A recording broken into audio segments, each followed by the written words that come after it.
গল্পটা একটা সিজনে সম্পূর্ণ করা অসম্ভব, তাই গল্পটির দ্বিতীয় সিজন আসবে। আর হ্যাঁ, গল্পটা খুবই রহস্যময়। গল্পটা শেষ পর্যন্ত না শুনলে আপনারা বুঝতেই পারবেন না কখন কি হয়ে যাচ্ছে। আর হ্যাঁ, এই সিজনটি অবশ্যই সম্পূর্ণ শুনবেন। তো চলুন শুরু করা যাক আজকের গল্প। আমি সকালে ঘুমিয়ে আছি, এমন সময় আব্বু এসে আমাকে টেনে ঘুম থেকে উঠিয়ে পিটাতে লাগলো। আমি কিছুই বুঝতে পারছি না আব্বু কেন আমাকে পিটাচ্ছে। আমি আব্বুকে বললাম, আব্বু আমি কি করেছি, আমাকে এভাবে পেটাচ্ছেন কেন? তুই ঋষিতাকে কি করেছিস বল?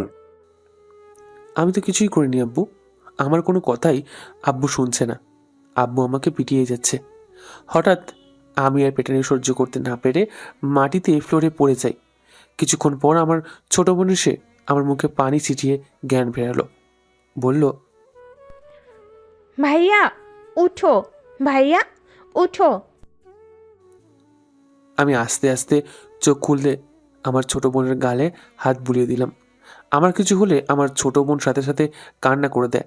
আব্বু সোফা থেকে উঠে এসে আমার শার্টের কলার ধরে দাঁড় করালো, আমার দুই গালে দুটো চড় মারলো।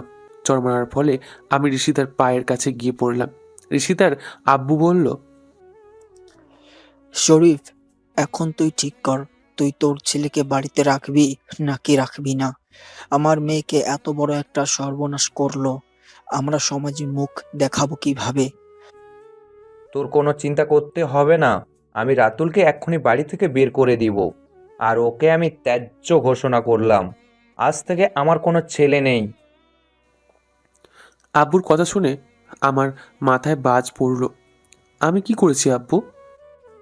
তোর কারণে ঋষিতা আজ প্রেগনেন্ট। মানে? তুই ঋষিতার সাথে এটা করতে পারলি? আমার ভাবতেই ঘেন্না হচ্ছে। ঋষিতা না তোর চাচাতো বোন, তুই এটা কিভাবে পারলি? আব্বু তুমি বিশ্বাস করো, আমি ঋষিতাকে কিছু করিনি, আজ পর্যন্ত আমিও শরীরে টাচও করিনি। ঋষিতা বলল, চাচা, তোমার ছেলে জোর করে এমন করছে, আমি এখন বাইরে গেলে সমাজের মানুষ কি বলবে? তোর কোনো চিন্তা করতে হবে না, আমি তোর একটা ব্যবস্থা করে দিতেছি। রাতুল, তুই এক্ষুনি আমার বাসা থেকে বেরিয়ে যা। আব্বু আমি এখন বাসা থেকে বেরিয়ে কোথায় যাব? সেটা আমি জানি না। এইটা বলেই আমার পেটের মধ্যে দিল জোরে একটা লাথি।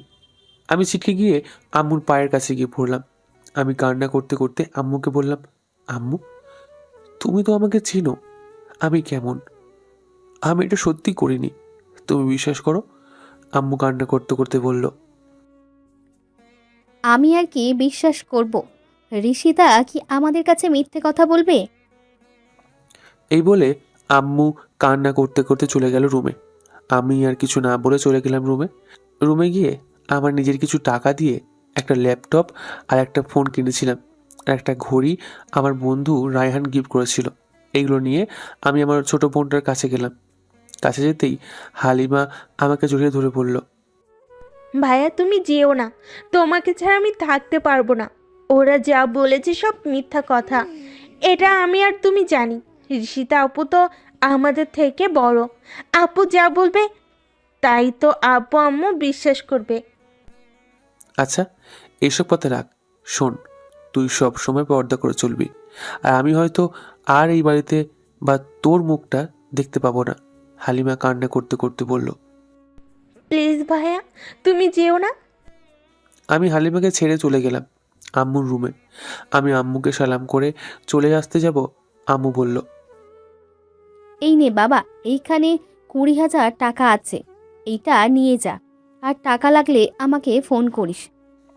আম্মু আমার কিছু লাগবে না, তোমার কাছে আমার একটাই রিকোয়েস্ট, আমার ছোট বোনটাকে ভালো করে রেখো, ওকে কষ্ট দিও না।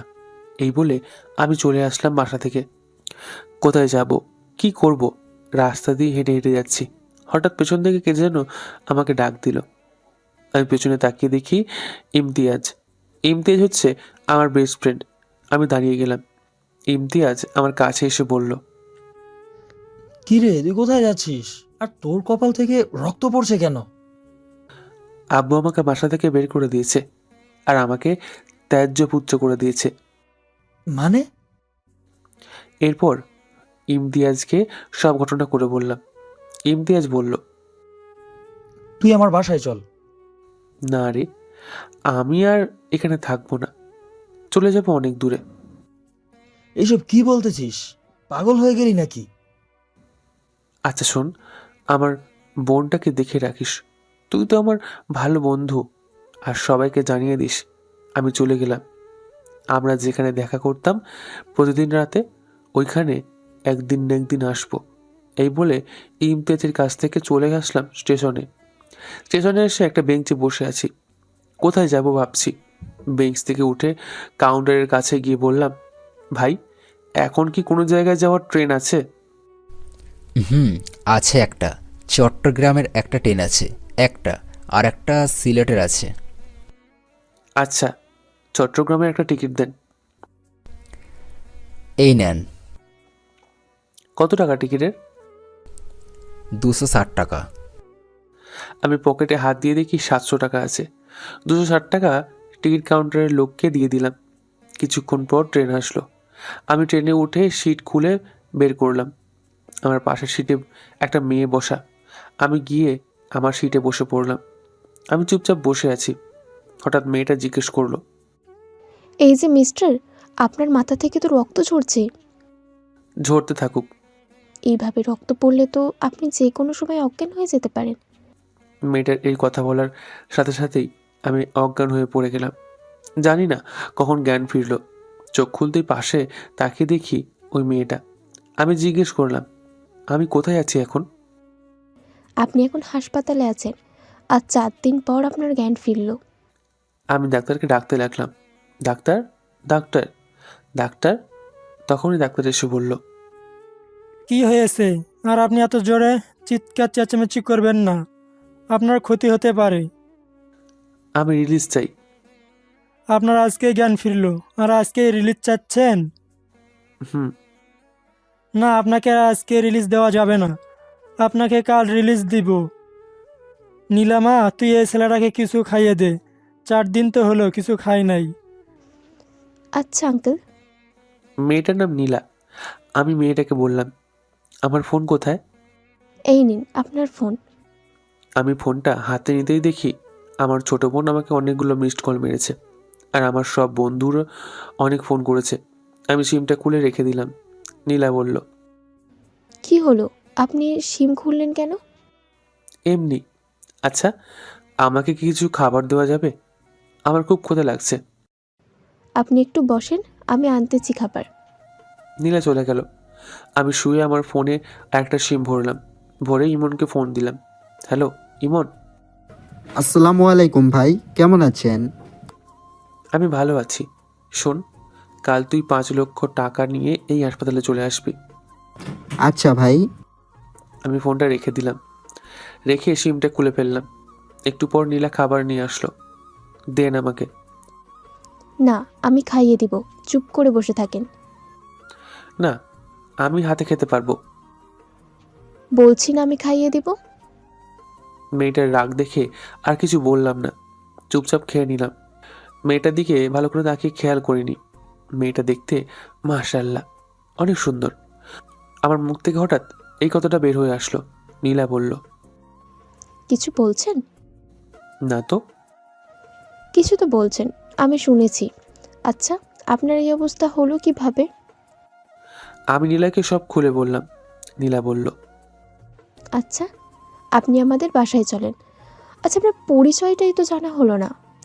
আমি রাতুল। আমার পুরো পরিচয়টা দিলাম না, কারণ পুরো পরিচয়টা দিলে চিনে ফেলবে। ও, আপনি কিসে পড়েন? আমি 5ম শ্রেণী পর্যন্ত পড়েছি, আর পড়তে পারিনি। ও সো স্যাড। আচ্ছা, এখন এই ওষুধগুলো খেয়ে ঘুমান। আচ্ছা, মেয়েটা দেখতে যেমন সুন্দর, তেমনি তার আচার আচরণ তেমনি সুন্দর। আমি ওষুধগুলো খেয়ে ঘুমিয়ে পড়লাম। রাত প্রায় 1টা তখন। আমার ঘুম ভাঙলো। আমি তাকিয়ে দেখি নীলা আমার পাশে আমার হাতে হাত রেখে শুয়ে আছে। আমি হাতটা টান দিতেই নীলা উঠে গেল। বলল, কি হয়েছে, কিছু লাগবে নাকি? না, কিছু লাগবে না, আপনি ঘুমান। আপনি ঘুমান, আমি আছি আপনার পাশে। আমি মেয়েটার মুখের দিকে ভালো করে তাকিয়ে দেখি মেয়েটার চোখের নিচে কালি পড়ে গেছে, হয়তো এই কদিন ঘুমায়নি। আমি বললাম, আপনি চাইলে আমার পাশে ঘুমাতে পারেন, বেড তো বড়ই। আমার কথা শুনে নীলা হয়তো খুশি হলো, বলল, না, আপনার সমস্যা হতে পারে, আমি এইখানেই ঘুমিয়ে যাব। না, আপনি আমার পাশে ঘুমান। আচ্ছা। নীলা এসে আমার পাশে ঘুমিয়ে পড়লো, আমিও ঘুমিয়ে গেলাম। সকালে চোখ মেলে দেখি নীলা এক পা আমার হাঁটুর ওপরে আর এক হাত আমার বুকের ওপরে। আমি কিছু না বলে ঘড়ির দিকে তাকিয়ে দেখি 10টা বেজে গেছে। আমি নীলাকে আস্তে করে ডাক দিয়ে বললাম, নীলা, এই যে নীলা আপু।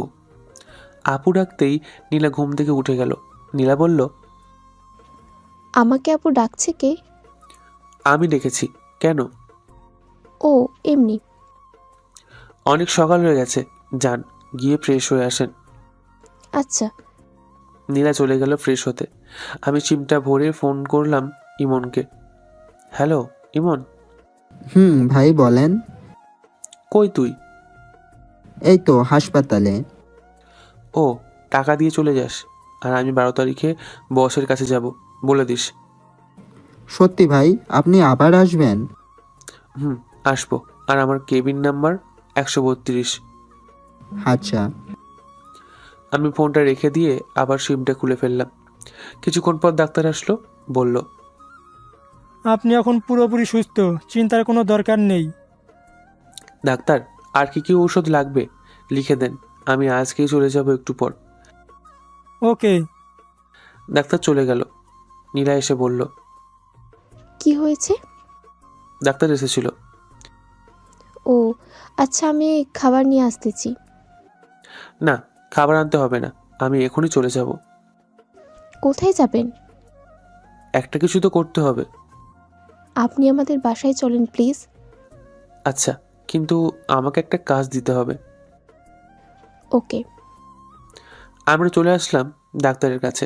ডাক্তার বলল, এই নেন ঔষধ, এই ওষুধগুলো নিয়মিত খাবেন, তাহলে ঠিক হয়ে যাবেন ইনশাআল্লাহ। আচ্ছা ডাক্তার, আমরা এখন যাই।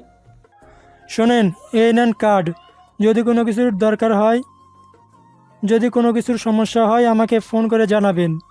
আর নীলামা, তুমিও ওর খেয়াল রাখো। আচ্ছা আঙ্কেল। আঙ্কেল, ওর কত টাকা হয়েছে? সব টাকা দেওয়া হয়ে গেছে। কি দিল এত টাকা? ইমন নামের একজন ছেলে এসে সব টাকা নিয়ে গেছে।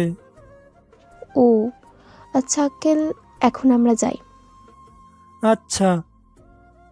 নীলা, আমরা এখন কোথায় যাব? আমাদের বাসায়। একটু ওয়েট করো, গাড়ি আসতেছে। ওকে। একটু পর গাড়ি আসলো, গাড়িতে উঠে পড়লাম। নীলা আমার পাশেই বসেছে, আমি চুপচাপ হয়ে বসে আছি। নীলা বলল, তুমি গাড়ি চালাতে পারো? পারি। কেন? তুমি না বলেছিলে একটা কাজ লাগবে তোমার? এই কাজটাই তুমি করবে। আচ্ছা। কিছুক্ষণ পর একটা বাড়ির সামনে এসে গাড়িটা দাঁড়ালো। গাড়ি থেকে নেমে বাড়িতে ভেতরে ঢুকতেই আমি অবাক, এটা বাড়ি নাকি রাজপ্রাসাদ, কারণ আমাদের বাড়ির চেয়েও বড়। কি দেখছো, চলো। আমি চলে গেলাম বাড়ির ভেতরে। ভেতরে যেতেই আমি আরো অবাক হলাম একজন লোককে দেখে। নীলা আমাকে নিয়ে ওই লোকের কাছে গিয়ে বলল, বাবা, এই যে সেই ছেলেটা আমি বলেছিলাম না ট্রেনে অজ্ঞান হয়ে গেছিল। ও আচ্ছা বাবা, তোমার নাম কি? আমার নাম রাতুল, আমি এবার ইন্টার ফার্স্ট ইয়ারে পড়ি। নীলা বলল, তুমি না বলেছিলে তুমি ক্লাস 5 পর্যন্ত পড়েছিলে? ও হ্যাঁ, ইন্টার ফার্স্ট ইয়ারে আমার বোন পড়ে। ও যা, ওকে নিয়ে একটা রুম দেখিয়ে দিই, ফ্রেশ হয়ে খেয়ে নিস। না বাবা, আমরা বাহির থেকে খেয়ে এসেছি। ও আচ্ছা, তো যা ফ্রেশ হয়ে নে। আচ্ছা। এরপর আমি নীলার সাথে সাথে যেতে লাগলাম। নীলা বলল, এই রুমে তুমি থাকবে, আর পাশের রুমটা আমার। কিছু লাগলে আমাকে বলবে। আচ্ছা। আমি গিয়ে ফ্রেশ হয়ে নিলাম। ফ্রেশ হয়ে সিমটা চালু করে দিলাম রাকিবকে ফোন। হ্যালো রাকিব, হুম, বল ভাই। আফজাল চৌধুরীর সব ডিটেলস দে এখনই। ওকে, একটু ওয়েট করো। ওকে। 10 মিনিট পর আমার ইমেলে নীলার বাবার সব ডিটেলস চলে আসলো। আমি দেখতে লাগলাম সব। নীলার বাবার মেয়ে পাচারের সাথে যোগ আছে, আর ড্রাগসের ব্যবসাও। কিছুক্ষণ পর নীলা আসলো, বলল, কি দেখছো? কই কিছু না তো। আচ্ছা, একটা কথা জিজ্ঞেস করি? কিছু মনে করবেন না। আচ্ছা বলো। তোমার বাবা কিসের কাজ করে? আমার বাবা একজন ব্যবসায়ী, আমাদের 2টা কোম্পানি আছে। ও আচ্ছা, তুমি এখন যাও, আমি একটু ঘুমাবো। আচ্ছা। নীলা চলে যাওয়ার পর আমি দরজা লাগিয়ে দিয়ে শুয়ে পড়লাম। শুয়ে শুয়ে ফোন টিপছি, হঠাৎ রফিকের ফোন। হ্যালো রফিক। ভাই, আপনি না কি আবার ফিরে আসবেন? শোন, আমার কিছু জিনিস লাগবে। কি জিনিস ভাই, বলেন, আমি পাঠিয়ে দিচ্ছি। 20টা ছোট ছোট সিসি ক্যামেরা, যেগুলো এমন জায়গায় রাখা যাবে কেউ দেখবে না, আর কি হচ্ছে সব শোনা যেতে পারে। ওকে, আপনার ঠিকানা দেন, আমি এক্ষুনি নিয়ে আসতেছি। না, তোর আসতে হবে না, তুই এই ঠিকানায় চলে আসবি। আজকে রাত 12টায় আমি আসবো। ওকে ভাই, আর কিছু লাগলে জানাবেন। ওকে, এখন রাখি। আমি ফোনটা রেখে দিলাম। রেখে সিমটা খুলে ফেললাম। কখন যে ঘুমিয়ে গেছি খেয়াল নেই। রাত তখন 4টা। নীলা এসে ডাকতে লাগলো। এই যে রাতুল। নীলা অনেকবার ডাকার পর আমি দরজাটা খুলে দিলাম। নীলা বলল, সে কখন থেকে ডাকতেছি, দরজা খুলছিলেন না? ঘুমিয়েছিলাম, তাই শুনতে পাইনি। আচ্ছা, তুমি ফ্রেশ হয়ে আসো, নাস্তা করতেছি। ওকে। আমি ফ্রেশ হয়ে চলে গেলাম নিচে। নিচে গিয়ে দেখি নীলার বাবা বসে বসে টিভি দেখছে। আমি নীলার বাবার কাছে গেলাম। আঙ্কেল, বুঝতে পারি? বসো। আঙ্কেল, আমাকে একটা চাকরি দেবেন? তুমি কি চাকরি করবে বলো? আমি ড্রাইভিং করতে পারি। ও আচ্ছা, তাহলে তুমি নীলাকে প্রতিদিন কলেজে দিয়ে আসবে এবং নিয়ে আসবে। আমিও এইটাই বলছিলাম বাবা, ও রাজি আছে। ও আচ্ছা, নীলা, খাবার রেডি হয়েছে? আব্বু। তাহলে চলো খাবার খেয়ে নিই। আপনার ইচ্ছা, চলেন। এরপর আমরা খাবার খেয়ে নিলাম। খাবার খেয়ে আমি আমার রুমে চলে গেলাম। একটু পর নীলা আসলো, বলল, কি করেন? এই তো বসে আছি। আপনি হঠাৎ এত রাতে? গল্প করতে আসলাম। ও আচ্ছা, বসো। নীলা এসে আমার পাশে বসলো, বলল, তুমি কি কারোর সাথে রিলেশন করো? রিলেশন কি, এটাই তো জানি না। ও, তুমি কি কাউকে ভালোবাসো? না, আপনি? না। ও ভালো। এইভাবে অনেকক্ষণ কথা বলার পর আমি নীলাকে বললাম, আচ্ছা আপনি আপনার রুমে যান, আমি ঘুমাবো এখন। আমি আপনার রুমে ঘুমাবো? মানে আপনি আমার রুমে ঘুমাবেন কেন? আপনি আমার বউ নাকি যে আমার রুমে ঘুমাবেন? বানিয়ে নিলে কি হয়? কিছু বলছেন নাকি? কই না তো। আচ্ছা, আমি যাচ্ছি। ওকে। নীলা চলে গেল। আমি ঘড়ির দিকে তাকিয়ে দেখি 11:45 বেজে গেছে। তাই আমি আমার রুমের দরজা বন্ধ করে এসে ব্যালকনি দিয়ে নেমে গেলাম নিচে। নীলার রুম থেকে লাইটের আলো জ্বলছে। মনে হয় ঘুমায়নি এখনো। আমি আর কিছু না ভেবে দেওয়াল টপকে চলে গেলাম বাইরে। হেঁটে হেঁটে চলে আসলাম রাফিককে যে জায়গায় কথা বলছিলাম সেখানে। এসে দেখি রাফিক দাঁড়িয়ে আছে। আমি রাফিকের কাছে গিয়ে বললাম, এনেছিস? ভাই, এনেছি। দে। আর শোন, আফজাল চৌধুরীকে পেয়ে গেছি, এখন থেকে মিশন শুরু করব। ওকে ভাই, যা দরকার লাগে আমাকে একবার বলবেন। ওকে, আমি এখন যাই। গাড়িতে উঠেন, আমি আপনাকে নামিয়ে দিয়ে আসতেছি। না, তার প্রয়োজন নেই, কাছেই থাকি, হেঁটে চলে যেতে পারবো। তারপর আমি হেঁটে চলে গেলাম বাসায়। বাসায় এসে দেখি এখনও নীলার ঘরের লাইট জ্বলছে। আমি সব সিসি ক্যামেরাগুলো পুরো বাড়িতে সেট করে রেখে দিলাম।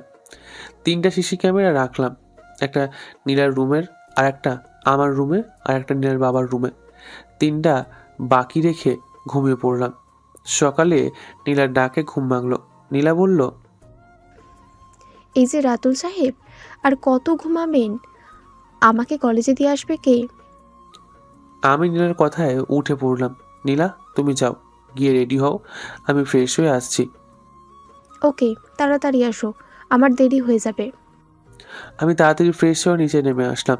নিচে আসতে নীলার বাবা বলল, এসে খেয়ে নাও, আমি আবার অফিসে চলে যাব।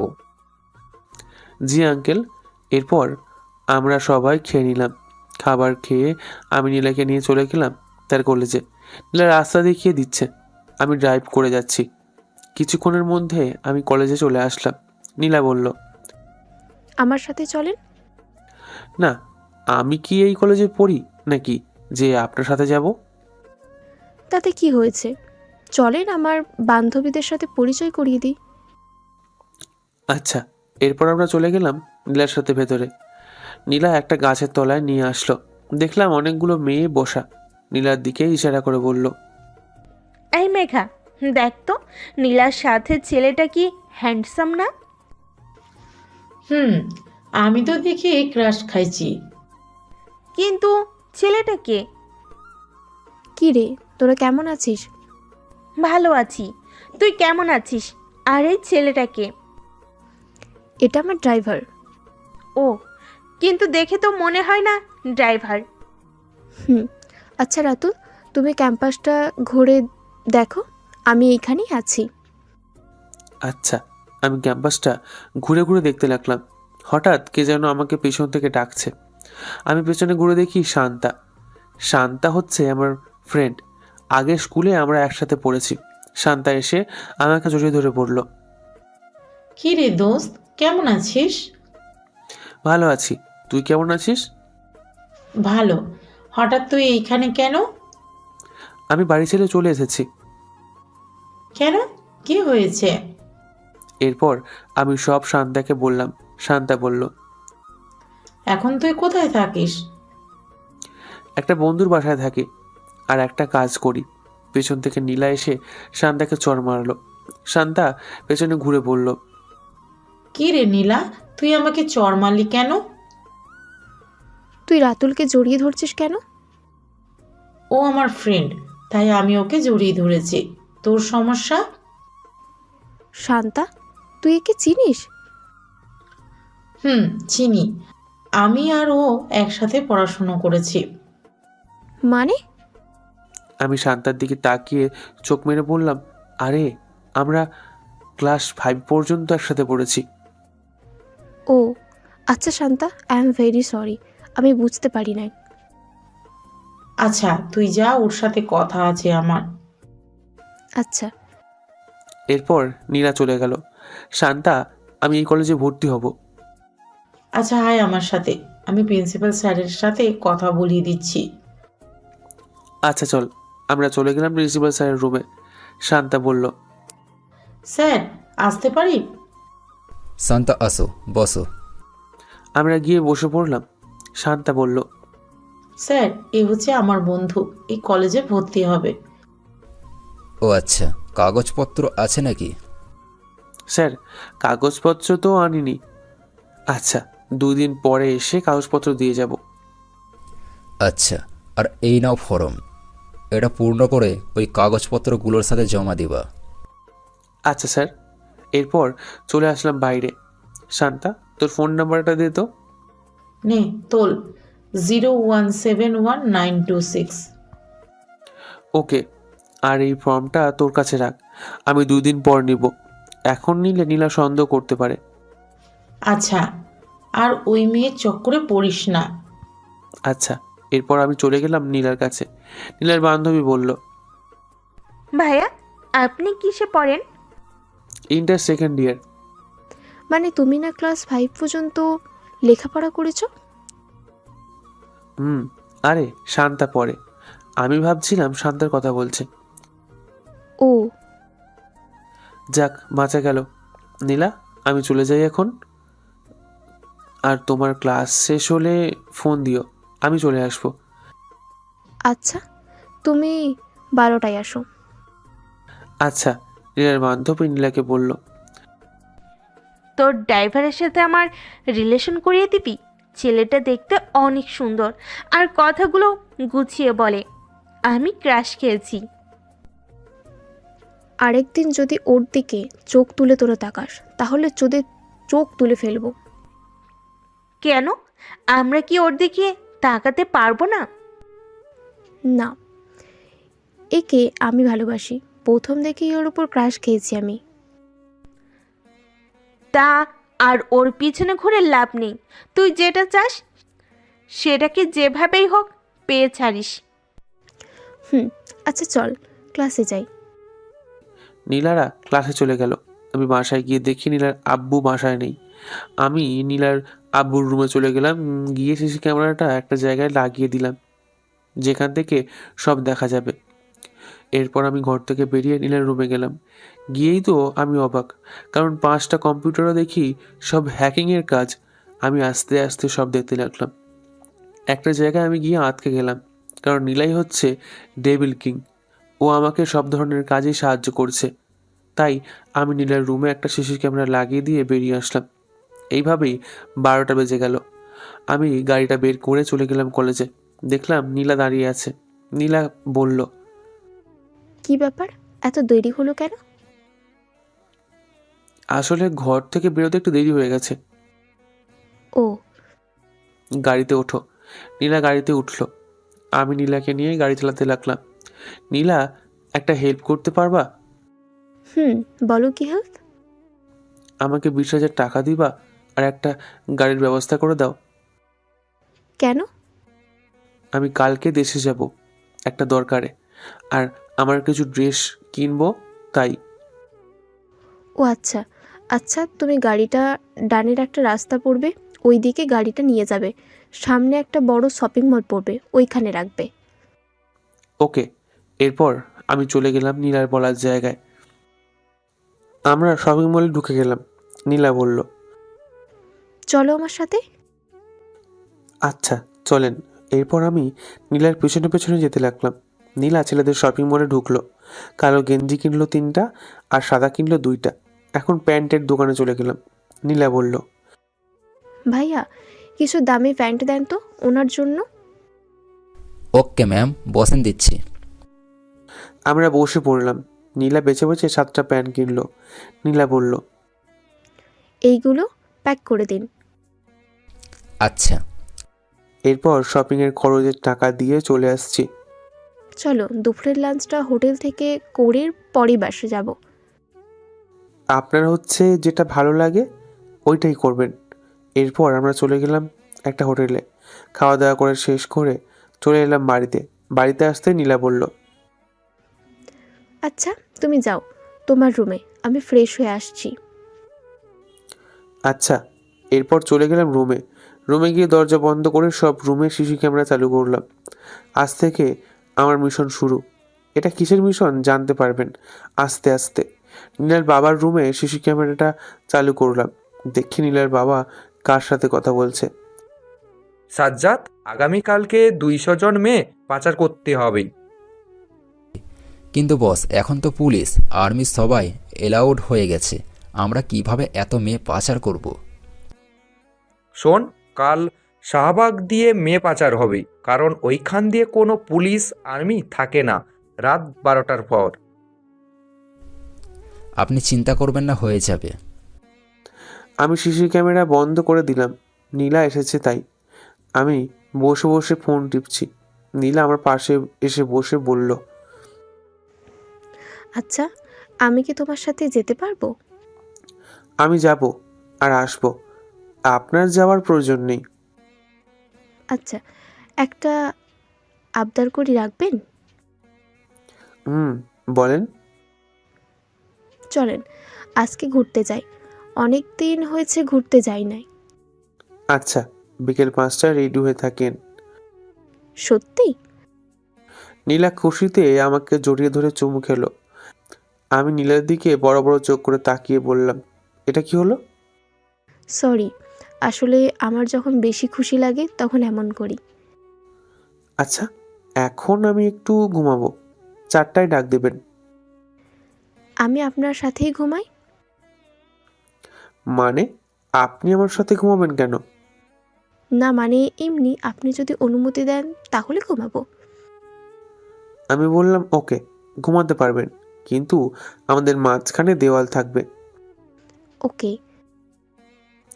এরপর আমি লম্বা একটা দাড়ি টানলাম, খাটের মাঝখানে একটা কাঁথা দিয়ে দেওয়াল তৈরি করে ফেললাম। নীলা, আপনি ওই পাশে ঘুমান। ওকে আচ্ছা, দরজাটা লাগিয়ে দিয়ে আসি। না না, মানুষ দেখলে খারাপ ভাববেন। আব্বু তো চলে গেছে, আর কাজের লোক আছে, তারা উপরে আসে না। না, তারপরও। ওকে। এরপর আমি ঘুমিয়ে গেলাম আমার রুমের সিসি ক্যামেরাটা চালু করে। হঠাৎ আমার বুকের ওপর ভারী কিছু অনুভব করায় আমি জেগে উঠলাম। তাকিয়ে দেখি নীলা আমার বুকের ওপর ঘুমিয়ে আছে, আমাকে জড়িয়ে ধরে। আমি নীলাকে ডাক দিলাম। নীলা ঘুম ঘুম চোখে বলল, কি হয়েছে, ঘুমাতে দেওয়ার একটু। এই যে নীলা ম্যাম, ওঠেন, 4টার উপরে বাজে। তবুও নীলার ঘুম ভাঙার নাম নেই। আমি এক ধাক্কায় নীলাকে নিচে ফেলে দিলাম। নীলা নিচে পড়ে জোরে চিৎকার দিয়ে বলল, ও আম্মু গো, আজকে তোমার মেয়ে কোমরটা বুঝি ভেঙে গেল গো। আমি তাড়াতাড়ি বিছানা থেকে নেমে নীলাকে খাটে তুললাম। একটু পর নীলার আম্মু এসে বলল, কি হয়েছে রে নীলা, তুই চিৎকার চেঁচামেচি করছিলি কেন? আম্মু তেলা পোকা। এত বড় হয়ে গেলি এখনো তেলা পোকা দেখে ভয় পাস? আচ্ছা ফ্রেশ হয়ে আয় রাতুলকে নিয়ে। আচ্ছা তুমি যাও। নীলার আম্মু চলে গেল। নীলা বলল, এই যে মিস্টার, আপনি আমাকে খাট থেকে ফেলে দিলেন কেন? আমি বলেছিলাম না আমাকে জড়িয়ে ধরে ঘুমানো যাবে না? আপনি তারপরও দেওয়াল ভেঙে আমাকে জড়িয়ে ধরে ঘুমাচ্ছেন। আসলে আমি কোলবালিশ ছাড়া ঘুমাতে পারি না, তাই আপনাকে জড়িয়ে ধরে ঘুমাইছি। ব্যথা পাইছেন বেশি? হুম। চলেন ডাক্তারের কাছে নিয়ে যাই। না, ডাক্তার লাগবে না, আপনি হলেই চলবে। মানে? কিছু না, যান ফ্রেশ হয়ে রেডি হন, আমিও ফ্রেশ হয়ে রেডি হয়ে আসতেছি। ওকে।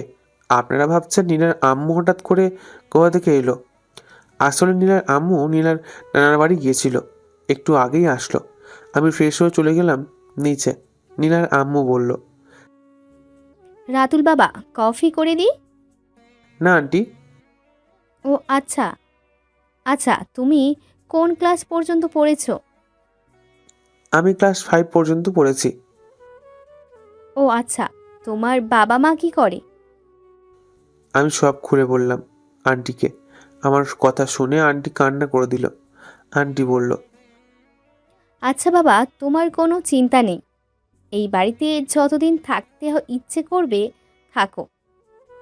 আমার তো কোনো ছেলে নেই, তাই তোমাকে কি ছেলে বলতে পারি? কিছুক্ষণ পর নীলা আসলো, বলল, আম্মু, তোমরা কি কথা বলতেছো? আমি আন্টিকে চোখ মেরে নীলাকে বললাম, আন্টি তোমার জন্য একটা ছেলে পছন্দ করেছে, সামনের সপ্তাহে তোমাদের বিয়ে। ফাট, এসব কি বলছো? আমি বিয়ে করতে পারবো না। কেন? আমি একজনকে পছন্দ করি। ও আচ্ছা। আমি আর আন্টি দুজনেই হাসতে লাগলাম। নীলা বলল, তোমরা হাসতেছো কেন? আরে আমরা তোমার সাথে মজা করছি। ও, আমি ভাবছিলাম সত্যি সত্যি বলতেছো তোমরা। আচ্ছা চলো এখন, আন্টি এখন যাই, রাতে আড্ডা দিব অনেক। আচ্ছা। এরপর আমরা চলে আসলাম বাইরে। বাইরে এসে গাড়িটা বের করে গাড়ি চালাতে লাগলাম। আমি আগেও এখানে ঘুরতে এসেছিলাম বন্ধুদের সাথে। আমি একটা নদীর পাড় দিয়ে গেলাম। নীলা বলল, ওয়াও, আমাদের এখানে এত সুন্দর একটা জায়গা আছে, আমি তো জানতাম না। তুমি কিভাবে চিনো? আমি এর আগেও এসেছি এইখানে, তাই চিনি। ও আচ্ছা। এরপর আমি গাড়িটা সাইড করে রেখে দিয়ে দুজন নদীর ধারে গিয়ে বসলাম। নীলা বলল, আচ্ছা, তোমার কি রিলেশন করতে ইচ্ছে করে না? করে, কিন্তু আমি রিলেশন করব না। আমি একজনকে পছন্দ করি। ও, কাকে করো? সময় হলে দেখতে পারবেন। এখন বলো প্লিজ। না, বাদাম খাবেন? হুম। এরপর আমি বাদাম আনতে বাদামওয়ালার কাছে চলে গেলাম। বাদাম কিনে এনে দেখি নীলাকে কয়েকটা ছেলে ডিস্টার্ব করছে। আমার মুখে মাস্ক লাগানো ছিল। আমি ছেলেদেরকে উদ্দেশ্য করে বললাম, এই যে ভাইরা, আপনারা এই মেয়েকে ডিস্টার্ব করছেন কেন? একটা ছেলে বলল, আমরা করি, তোর বাপের কি রে? ভাইয়ারা চলে যান, না হলে খারাপ হবে। কি খারাপ হবে রে? আর তুই কে? তোর মাস্ক খোল। আমি আমার মাস্ক খুলতেই সব ছেলেগুলো আমাকে দেখে হিসু করে দেওয়ার মতো অবস্থা। একটা ছেলে বলল, ভাই আমাদের মাফ করে দেন, আর কোনো দিনও আমরা কোনো মেয়েকে ডিস্টার্ব করব না। মনে থাকে যেন, যা এখান থেকে। আমরা এক্ষুনি চলে যাচ্ছি ভাই। ছেলেগুলো চলে গেল। আমি গিয়ে নীলার পাশে বসলাম। নীলা বলল, ছেলেগুলো তোমাকে দেখে ভয়ে পালিয়ে গেল কেন? আর তোমাকে ভাই বললো কেন? আরে ওদের আমি চিনি। একদিন শপিং করতে গিয়ে ছেলেগুলো আমার ফোন চুরি করেছিল, ওইখানে পিটিয়েছি, তাই আমাকে ভয় পেয়ে চলে গেছে। নীলা বলল, ও। আসলে ছেলেগুলো হলো আমি যেখানে কাজ করি এখন সেইখানেই আমার সাথে কাজ করে। এই নাও বাদাম। তারপর আমরা বাদাম খেয়ে আরও ঘোরাঘুরি করে চলে আসলাম বাসায়। বাসায় আসতে নীলার আম্মু বলল, তোর আব্বু তোর সাথে কথা বলবে। ও আচ্ছা, আব্বু বাসায় আসছে? হুম, যা রুমে। আচ্ছা। আন্টি, আমি রুমে যাই। আচ্ছা যাও। আমি রুমে চলে গেলাম। রুমে গিয়ে দরজা বন্ধ করে দিলাম। সিসি ক্যামেরা চালু করতে দেখি নীলার বাবা নীলাকে বলছে, এই নে মা, এইখানে 15 কোটি টাকা ড্রাগস আছে, এইগুলো কালকে পাচার করতে হবে। ওকে আব্বু, আচ্ছা আমি যাই। আমি সিসি ক্যামেরাটা বন্ধ করে দিলাম। বন্ধ করে সিমটা ভরে দিলাম। ইমনকে ফোন, ভাই বলো। আমি তোর কাছে একটা মেয়ের পিক দিই। এই মেয়েটা কালকে ড্রাগস নিয়ে যাবে, ওকে ধরে আমাদের আস্তানায় নিয়ে আসবি। ওকে ভাই। এই বলে আমি ফোন রেখে দিলাম। ফোন রেখে ফ্রেশ হয়ে নীলার ঘরের সিসিটিভি অন করতে দেখতে পেলাম নীলা একটা ছেলের সাথে কথা বলছে। হ্যালো সোহেল, কালকে ড্রাগস ডিল হবে, তুই চলে আসিস কাল রাতে আমাদের বাসায়। ওকে। আচ্ছা এখন রাখি, পরে কথা বলবো আবার। Okay ma'am. নীলা ফোনটা রেখে দিল। আমি নীলার রুমে গেলাম। নীলা, আসতে পারি? আসো। কিছু বলবা? না। আচ্ছা তুমি বসো, আমি ফ্রেশ হয়ে আসতেছি। ওকে। আমি বসে রইলাম। কিছুক্ষণ পর নীলা ফ্রেশ হয়ে আসলো। আচ্ছা নীলা, কালকে আমি সকাল সকাল বের হয়ে যাব। আচ্ছা, আর এই নাও চাবি, আর এই নাও 30,000 টাকা। এত টাকা লাগবে না আমার। আরে নাও তো। আমি নিয়ে নিলাম। আচ্ছা, খাবে না? চলো। আচ্ছা। এরপর আমরা চলে গেলাম খেতে। খেয়ে এসে আমি শুয়ে পড়লাম। শুয়ে আছি, আমার ছোট বোনের কথা খুব মনে পড়ছে। আমি শোয়া থেকে উঠে নীলার কাছে গেলাম। নীলা, আসি একটু? আসো। তোমার কাছে অতিরিক্ত একটা সিম আছে? কেন? দাও, আমি ইমতিয়াজের সাথে কথা বলবো। এই নাও। আমি সিমটা নিয়ে চলে গেলাম রুমে। রুমে গিয়ে শুয়ে সিমটা ফোনে অ্যাক্টিভ করলাম। ইমতিয়াজের ফোন নাম্বারটা তুললাম। তুলে ফোন দিলাম। হ্যালো, কেমন আছিস? ভালো, তুই কেমন আছিস? ভালো। কি করিস? এই তো তোদের বাসার সামনে দাঁড়িয়ে আছি। কেন, কি হয়েছে? ঋষিদের আব্বুকে কে যেন ধরে নিয়ে গেছে। কেন, কি করছে? মাদক ব্যবসায়ীদের সাথে তার হাত আছে। ও আচ্ছা, একটা কাজ করতে পারবি? বল। আমার বোনটার কাছে নিয়ে যেতে পারবি? আচ্ছা লাইনে থাক, আমি ডেকে আনছি। ইমতিয়াজ আমার বোনকে নিয়ে আসলো। হ্যালো, কেমন আছিস? ভালো ভাইয়া, তুমি কেমন আছো? ভালো। খেয়েছিস? না, কেন? তোমাকে ছাড়া কখনো খাই নাই। প্লিজ ভাইয়া, ফিরে আসো। আমি এখন বাড়িতে ফিরতে পারবো না। ইমতিয়াজের কাছে ফোনটা দে। বল। কাল সকাল 4টার সময় আমাদের কলেজের সামনে আমার পাগলি বোনটাকে নিয়ে আসিস। আচ্ছা, তুই চিন্তা করিস না, আমি নিয়ে আসবো। ওকে। আমি ফোনটা রেখে দিলাম। ইমতিয়াজকে একটা মেসেজ করে দিলাম যে আমার বোনটাকে খাইয়ে দিতে। আমি বোনের পিকটা বের করে কান্না করতে লাগলাম।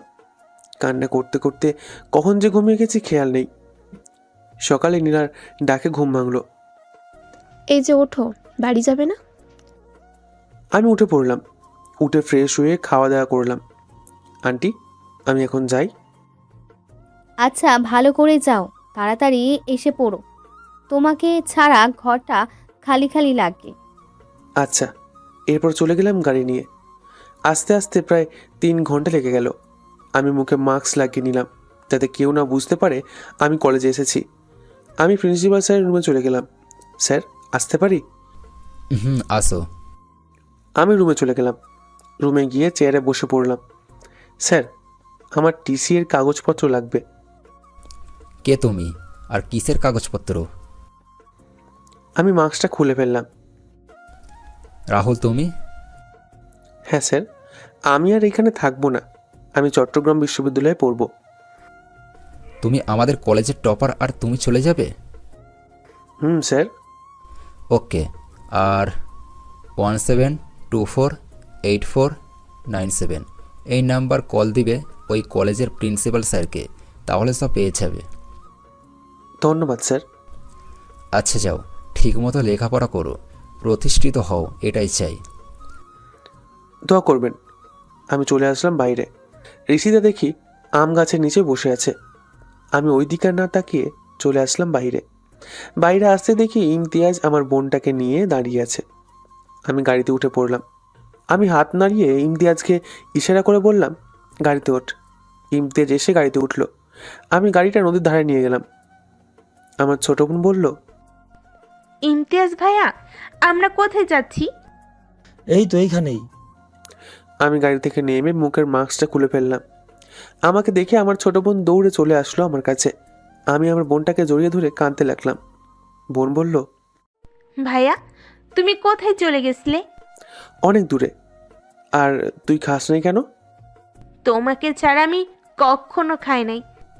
আরে পাগলি মেয়ে, এই নে ফোন, আর এই নে টাকা। রাতে আমাকে ফোন দিবি আর প্রতিদিনের মতো খাবার খাবি। আচ্ছা, তুমি কি চলে যাবে এক্ষুনি ভাইয়া? আর ফোন কাউকে দেখাস না। ওকে। আমি ইমতিয়াজ আর বোনকে নিয়ে একটা হোটেলে চলে আসলাম। হোটেলে এসে আমরা খাওয়া দাওয়া করে নিলাম। ইমতিয়াজ, আয়, আমি তোকে নামিয়ে দিয়ে আসি। আর তুই আমার একমাত্র ভালো বন্ধু। আমার বোনকে দেখে রাখতে পারবি তো? তোর বোন মানে আমার বোন, তুই কোনো চিন্তা করিস না, আমি তোর বোনের সব খেয়াল রাখবো। এরপর আমি ইমতিয়াজ আর বোনকে আমাদের বাসার সামনে নামিয়ে দিয়ে চলে আসলাম চট্টগ্রাম। আস্তে আস্তে প্রায় 4টা বেজে গেল। আজকে মনটা খুব হালকা লাগছে। বাসায় এসে কলিং বেল দিলাম। আন্টি এসে দরজা খুলে দিল। বলল, এত দেরি হলো কেন রাতুল? আমার ছোট বোনটাকে দেখে আসলাম, তাই দেরি হয়েছে। ও আচ্ছা, যাও ফ্রেশ হয়ে এসো। আচ্ছা। আমি চলে গেলাম রুমে। রুমে গিয়ে দেখি নীলা ঘুমাচ্ছে আমার রুমে। আমি ডাক না দিয়ে ফ্রেশ হয়ে ঘরে আসলাম। ঘরে আসতেই নীলা চিৎকার দিয়ে উঠল। আমি গিয়ে নীলার মুখ চেপে ধরলাম। নীলা, আমি রাতুল। নীলার মুখ চেপে ধরতে নীলা কিছু বলতে পারছে না। আমি নীলাকে ছেড়ে দিলাম। নীলা বলল, তোমার শরীরের কাপড় কোথায়? মাত্র গোসল করে আসলাম। তোমার আফ্রিকার জঙ্গল দেখা যাচ্ছে। আমি তাকিয়ে দেখি আমার তোয়ালে খুলে গেছে। আমি দৌড়ে আবার ওয়াশরুমে চলে গেলাম। দরজাটা একটু ফাঁক করে বললাম, নীলা প্লিজ তুমি যাও তোমার রুমে। যাচ্ছি যাচ্ছি, আর আফ্রিকার জঙ্গলগুলো কেটে সাফ করিও। নীলা হাসতে হাসতে চলে গেল। আমি রুমের ভেতরে গিয়ে দরজা বন্ধ করে দিলাম। বন্ধ করে কাপড় পরে নিচে যেতেই আমার দিকে তাকিয়ে মুচকি মুচকি হাসছে নীলা। আমার ভীষণ লজ্জা করছে, তাই খাবার খেয়ে চলে গেলাম রুমে। রুমে গিয়ে দরজাটা বন্ধ করে দিলাম। আজকে রাতে 12টায় মিশন আছে। আমি সিমটা ফোনে ভরে ফোন দিলাম। হ্যালো ইমন, 11:45 আমাকে ফোন দিবি। ওকে ভাই। আমি ঘুমিয়ে পড়লাম। রাত প্রায় 11:30। নীলার কথা বলার শব্দে ঘুম ভেঙে গেল। আমি উঠে সিসি ক্যামেরাটা চালু করলাম। নীলার কথাগুলো শুনতে লাগলাম। নীলা বলল, আজকে যে করি হোক 300 মেয়ে পাচার করতে হবে, না হলে তোদের খবর আছে। ফোনের ওই পাশ থেকে কি বলছে তা শোনা যাচ্ছে না। আমি আর কিছু না ভেবে ফ্রেশ হয়ে এসে রেডি হয়ে চলে গেলাম ইমনের কাছে। ইমন বলল, ভাই আজকে এই রাস্তা দিয়ে মেয়ে পাচার হবে আর ড্রাগস। আমার সব কিছু আনছিস? ভাই সব কিছু আনছি, এই নেন। আমি সব কিছু দেখে নিলাম ঠিক আছে কিনা। সব ঠিকঠাক আছে। বুলেট প্রুফ জ্যাকেটটা পরে নিলাম আর প্ল্যান মতো ইমনের গায়ে লাল রং ঢেলে দিলাম, যেন বোঝা যায় একটা মানুষ আহত হয়ে পড়ে আছে। ইমন গিয়ে রাস্তার মাঝখানে শুয়ে পড়ল। প্রায় কিছুক্ষণ পর দেখতে পেলাম 2টা গাড়ি আসছে। ইমনকে বললাম, রেডি থাকিস, গাড়ি আসছে।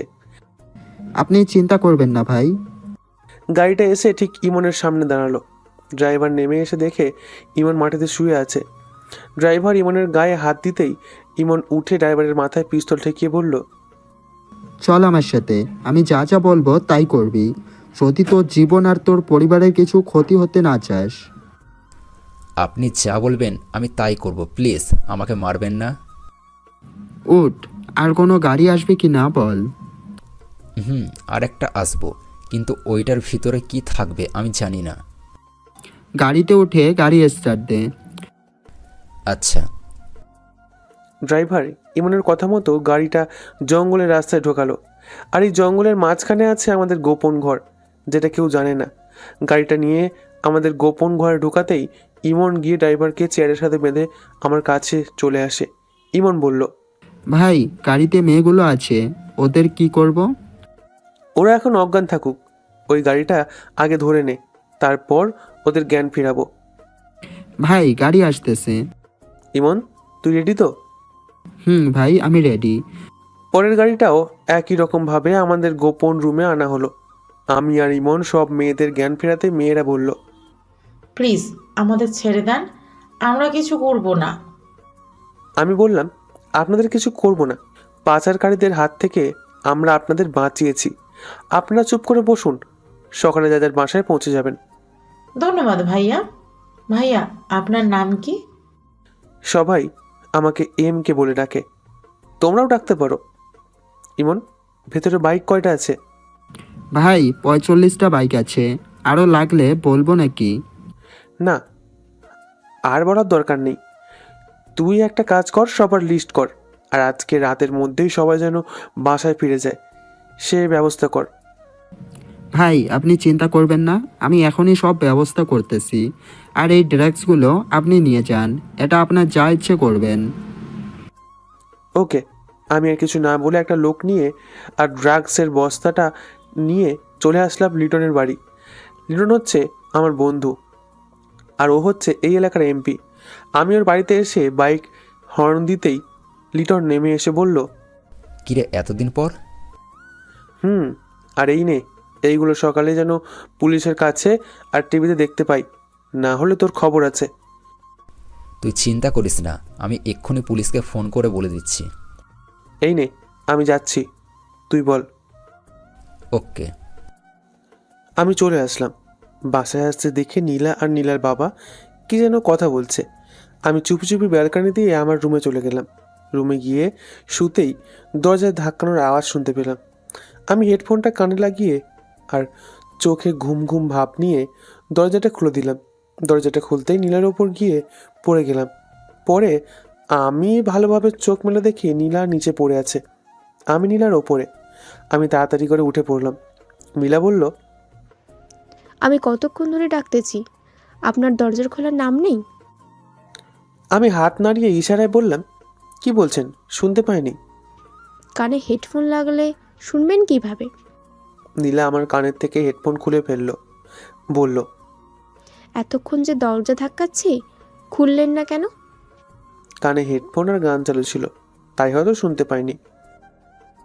তো এখন শুনলেন কিভাবে? ফোনের চার্জ শেষ হয়ে গেছে, এখন তাই শুনছি।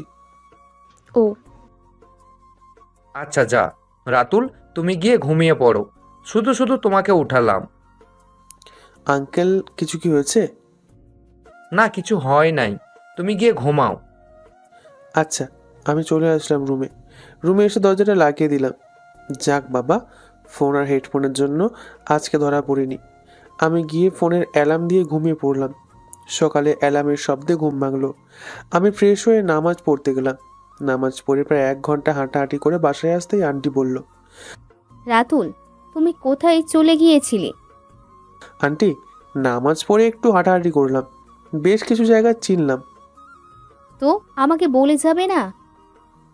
আমি ভাবছিলাম আপনি ঘুমিয়েছিলেন, তাই আর বিরক্ত করিনি। আচ্ছা যাও, একটু নীলাকে উঠিয়ে দাও, আমি ব্রেকফাস্টটা বানিয়ে ফেলি। আচ্ছা। আমি নীলার রুমে চলে গেলাম। নীলার রুমে যেতেই নীলা ঘুমের ঘরে বলতে লাগলো, দেখ, তোদেরকে একটা দায়িত্ব দিয়েছি, তোরা কাজটা ঠিক মতো করতে পারলি না। তোদের জন্য আমাদের প্রায় 15 কোটি টাকা জলে গেল। 3 দিন সময় দিলাম, তোরা কি করবি কর, আমি কিচ্ছু জানি না। আমি আর কিছু না ভেবে নীলাকে ডাকতে লাগলাম, নীলা, নীলা, ওঠো, কলেজ যাবে না? তুই 3 দিনের ভিতরে আমাদের সব মাল এনে দিবি, না হলে খবর আছে। নীলা ঘুমের ঘোরে আমার গালে দুটো চড় মারলো। আমি ওয়াশরুম থেকে 1 মগ পানি এনে দিলাম ছিটিয়ে।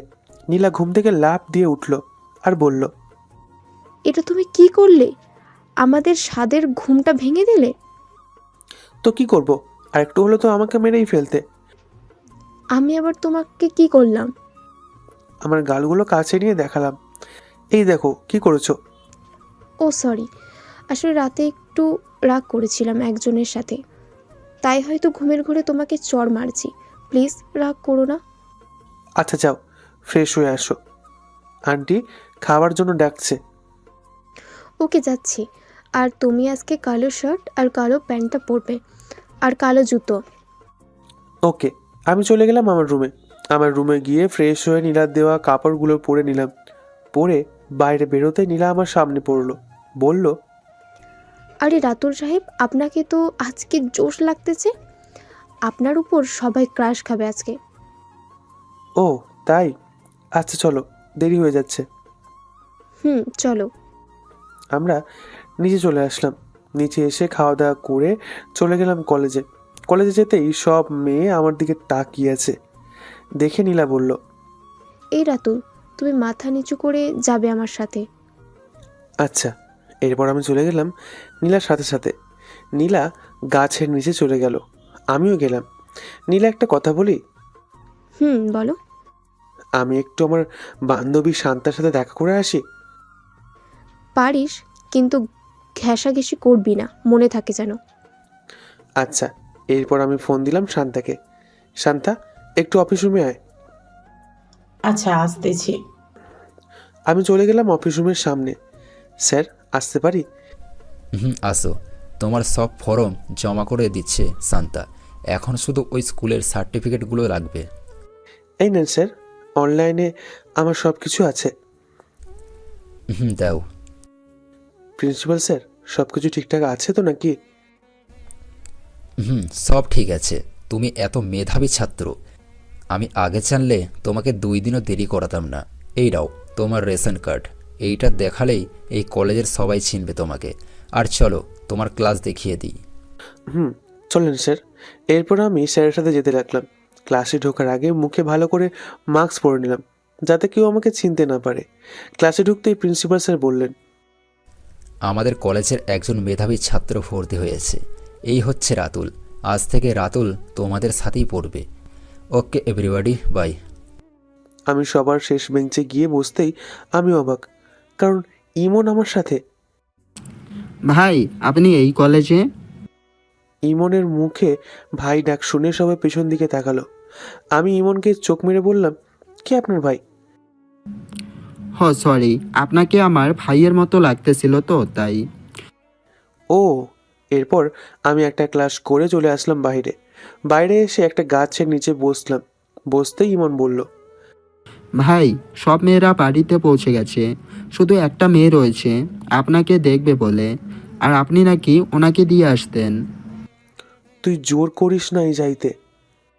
করছি, কিন্তু যাই নাই। তোকে কি আমি এমনি বলদ বলি? ভাই, আমি আবার এখন কি করলাম? অজ্ঞান করে দিয়ে আসতে পারতি না? পারতাম, কিন্তু কথাটা মাথায় আসে নাই। ওকে, আমি নিয়ে বাড়িতে দিয়ে আসবো। আচ্ছা। কি রে, তুই এখানে? আমি তোকে কত জায়গায় খুঁজতেছি, তোর আসার নাম গন্ধ নেই, তাই তোকে খুঁজে বের করলাম। ভাই, এই মেয়েটাকে? ভাই মানে? আরে, আমি আরও একই এলাকায় থাকতাম, ও আমাকে ভাই বলে ডাকে। ও আচ্ছা, চলো বাসায় যাব। আচ্ছা চলো। এরপর আমরা বাসায় চলে আসলাম।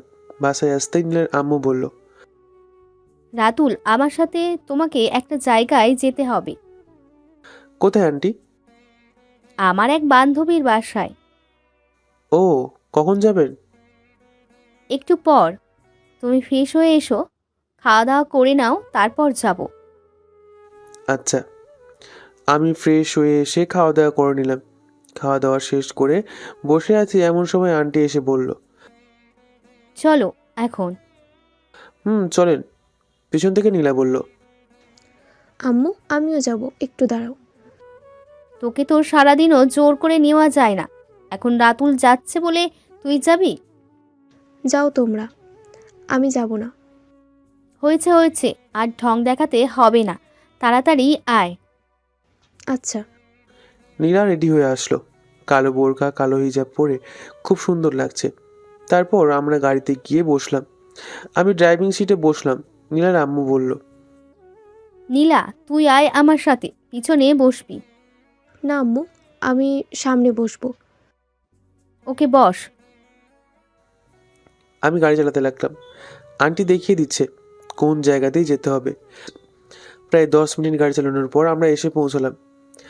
বাড়ির কলিং বেল দিতেই ভেতর থেকে একজন মহিলা এসে দরজা খুলে দিল। বলল, কিরে, কেমন আছিস?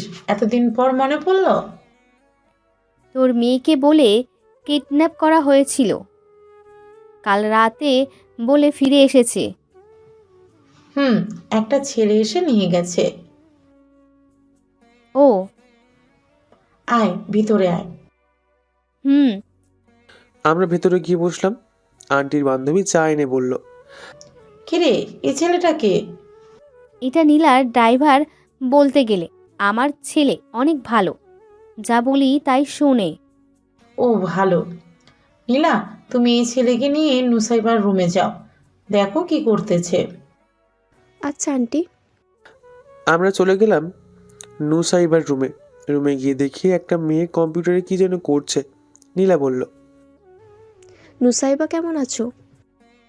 মেয়েটি পেছনে ঘুরতেই আমি চিনে ফেললাম, কারণ মেয়ে পাচারকারীর মেয়েগুলোর সাথে এই মেয়েটাও ছিল। আমি তাড়াতাড়ি করে মাস্ক পরে নিলাম। নুসাইবা বলল, ভালো আছি। আপু, তুমি কেমন আছো? ভালো। আমরা গিয়ে খাটে বসতেই নুসাইবা বলল, আপু, এই ছেলেটাকে? আমার ড্রাইভার। কেন? কালকে রাতে কই যেন দেখছি লাগে। মানে? ওনার মতো সেম চেহারা দুটো ছেলে আমাদের 300 জন মেয়েকে বাঁচিয়েছেন। রাতুল এসব কি বলছে? ওমা, আমি কিভাবে জানবো? তুমি বলো। আমাকে না তুমি কালকে রাতে ঘুম থেকে ডেকে ওঠালে? ঠিকই তো, কিন্তু ও যে বলল তোমার মতো কাউকে দেখেছি। উনি তো বললো দুজনকে দেখেছে। আমি তো একা, আর কাউকে দেখবে কিভাবে? আর আমি তো এই জায়গাগুলো ভালো করে চিনিও না, কিভাবে কোথায় যেতে হয়। ঠিকই তো বলছো। আচ্ছা ঠিক আছে, এসব বাদ দাও। নুসাইবা কলেজে যাস না কেন? কাল থেকে যাব। আচ্ছা। তারপর আমরা অনেক মজা করলাম। তারপর বাসায় চলে আসলাম। বাসায় এসে ইমনকে ফোন দিলাম। হ্যালো ইমন। ভাই বলো। এই, আমি না তোকে কতবার বলেছি ভাই বলবি না, তবুও কেন বলিস? আচ্ছা সরি, আর বলবো না। আর শোন, কালকে 324 নাম্বার একটা বাড়িতে একটা মেয়েকে দিয়ে এসেছিলি। কেন? তোর মুখ দেখেছে নাকি মেয়েটা? হুম। শালা, তুই এটা কি করলি? মেয়েটা আমাকে প্রায় চিনেই ফেলেছিল, আর মেয়েটা আমাদের কলেজেই পড়ে। কি বলিস? হুম। আর কালকে কলেজে গেলে মুখে মাস্ক লাগিয়ে যাবি, যেটা আমি দিয়েছিলাম। আচ্ছা। তোর আম্মু আব্বু কেমন আছে? আব্বু একটু অসুস্থ। কেন, কি হয়েছে? বুকে ব্যথা করে। আচ্ছা, আমি তোর অ্যাকাউন্টে 20 লক্ষ টাকা পাঠাচ্ছি, তুই ভালো একটা ডাক্তার দেখাবি তোর আব্বুকে। আর আমাদের বয়সের খবর কি? ভালো না, আমাদের বস এখন অন্যদের সাথে যোগ দিয়েছে। ও আচ্ছা, শোন, আমাদের দেশ থেকে দুশ্মনগুলো সব মেরেই ফেলতে হবে। আর আগামী সপ্তাহে আমাদের গ্রুপের সবাইকে একটা জায়গা জড়ো করবি, আমি তাদের সাথে কথা বলবো। আচ্ছা, তো এখন রাখি। আচ্ছা, আর কালকে কলেজে শেষ করেই যাবি আঙ্কেলকে নিয়ে। আচ্ছা। আমি ফোনটা রেখে দিলাম। সিসি ক্যামেরা চালু করতে দেখি নীলা আমার রুমের দিকে আসছে, তাই আমি তাড়াতাড়ি করে সিসি ক্যামেরাটা বন্ধ করে ফেললাম আর শুয়ে পড়লাম। আর ঘুমের ভান ধরলাম যাতে বুঝতে পারে আমি ঘুমিয়ে গেছি। নীলা এসে দেখে আমি ঘুমিয়ে আছি, তাই দরজাটা বন্ধ করে এসে আমার পাশে বসলো আর আমার মুখের দিকে তাকিয়ে আছে। আমার চুলগুলোতে হাত বুলিয়ে দিচ্ছে। হঠাৎ তার ঠোঁট যখন আমার ঠোঁটের সাথে লাগাতে যাবে, তখনই আমি চোখ মেলি। নীলা ভয়ে সরে যায়। আমি উঠে বললাম, কি ব্যাপার, কখন আসছো? এই তো এখন। আম্মু ডাকতেছে, অনেক রাত হয়েছে, খেয়ে আসতেছি। আচ্ছা চলো, নীলা মনে মনে বলল। সিট, যদি দেরি না করে তার ঠোঁটে আমার ঠোঁটে লাগিয়ে দিতে পারতাম কত ভালো হতো। আমি নিচে আসতে নীলার আব্বু বলল, রাতুল, তুমি কি কালকে ফ্রি আছো? হুম আঙ্কেল, কেন? আমার সাথে আমার অফিসে একটু যেতে। ও আচ্ছা, কখন যাবেন? 11টায় একটা মিটিং আছে, তখন যাব। আচ্ছা, তাহলে তো আমি নীলাকে কলেজে দিয়ে এসেই যেতে পারবো। না, আমি যাব না, আমিও কাল তোমাদের সাথে যাব। কিরে, রাতুল আসার পর থেকে তুই কেমন যেন পাল্টে গেছিস। রাতুলের পিছু ছাড়তে চাইছিস না? আম্মু, আমি রাতুলকে বিয়ে করতে চাই। আমি নীলার কথা শুনে খাবার গলায় আটকে গেল। নীলা বলল, আরে আম্মু, আমি তো মজা করছি, আসলে রাতুল আর আমি অনেক ভালো ফ্রেন্ড। আর রাতুল যখন আমাদের বাড়িতে থাকে তখন তো আমি ওর সাথে থাকবো সব সময়। আচ্ছা যা। খাওয়া দাওয়া করে আমি আমার রুমে চলে আসলাম। এসে নীলার বাবার সিসি ক্যামেরাটা চালু করলাম। নীলার আব্বু হয়তো আমাকে সন্দেহ করছে। সিসি ক্যামেরা চালু করতে দেখলাম নীলার আব্বু নীলাকে বলছে, দেখ মা, রাতুলকে আমার কেন যেন সন্দেহ হচ্ছে। আমাদের গাড়ি যে এই রাস্তা দিয়ে যাবে কে জানে। আব্বু, তুমি মনে হয় পাগল হয়ে গেছো। রাতুল তো এই শহরের কোনো জায়গায় চেনে না। আম্মুর বান্ধবীর বাসা তো 3 রাস্তার মোড়ে একটু সামনে। আমাদের বাসা থেকে এতটুকু জায়গা যেতে 15 বার জিজ্ঞাসা করেছে। তো রাতুল কিভাবে আমাদের সম্মান আটকাবে? তাও ঠিক। আচ্ছা যা, ঘুমা গিয়ে, কাল অফিসে একটা মিটিং আছে। আচ্ছা বাই, গুড নাইট। নীলা তার বাবার রুম থেকে বেরিয়ে আমার রুমের পাশ দিয়ে যাচ্ছিল। হঠাৎ কি যেন মনে করে আমার দরজায় ধাক্কা দিল। আমি দরজা লাগানোর কারণে খুলতে পারিনি। আমিও ঘুমিয়ে গেলাম। সকালে 9টায় উঠলাম। উঠে ফ্রেশ হয়ে দরজা খুলে নিচে যেতেই দেখি নীলা বসে আছে আর নুসাইবা আসছে। আমিও ওদের সাথে যোগ দিলাম। নুসাইবা বলল, রাতুল, কেমন আছো? ভালো, তুমি কেমন আছো? ভালো। আজকে কলেজে যাবে না দুজন? না। ও, তাহলে আমাকে একটু দিয়ে আসবে প্লিজ রাতুল। নীলা, তুমি যাবে নাকি আমি একাই যাব? যাও একাই। আচ্ছা। আমি যেই দরজার বাইরে পা রাখতে যাব, অমনি নীলা চিৎকার করে বলল, এই রাতুল দাঁড়াও, আমিও যাব। হঠাৎ এর আবার কি হলো? একবার বলে একাই যেতে, আবার বলে তাহলে নিয়ে যেতে। 5 মিনিট পর নীলা আসলো, বলল, এখন চল। আমি গাড়িতে উঠে পড়লাম। গাড়ি চালাতে লাগলাম।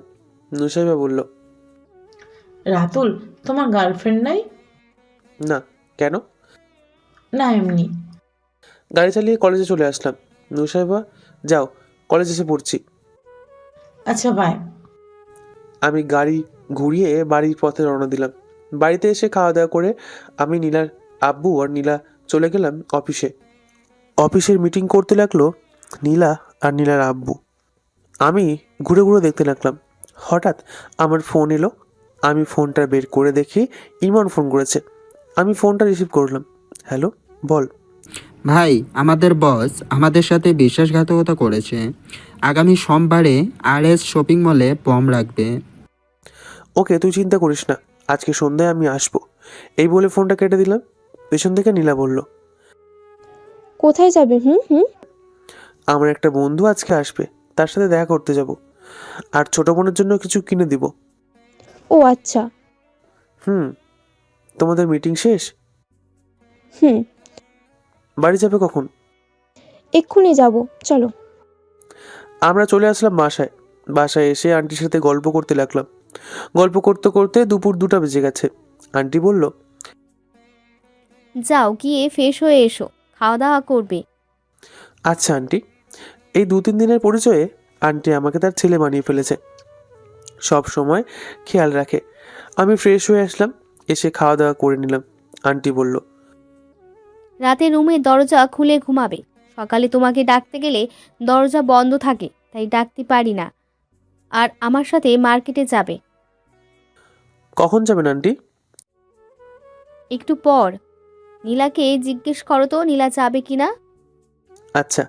আমি নীলাকে জিজ্ঞেস করার জন্য নীলার রুমে ঢুকতেই আমার চোখ যেন কপালে উঠে গেল। নীলা তোয়ালে খুলে আয়নার সামনে দাঁড়িয়ে আছে। আমি আবার বাইরে চলে আসলাম। বাইরে এসে দরজায় নক দিলাম। নীলা, আসবো ভেতরে? হুম, আসো। আমি ভেতরে যেতে দেখি নীলা তোয়ালেটা গায়ে জড়িয়ে নিয়েছে। নীলা বলল, কিছু বলবা? আন্টি বলেছিল আজকে একটু পর শপিংয়ে যাবে, তুমি যাবে নাকি? তুমি গেলে আমিও যাব। আচ্ছা, রেডি হয়ে নাও, আমি যাব। আচ্ছা। আমি এটা বলে রুমের বাইরে চলে আসলাম।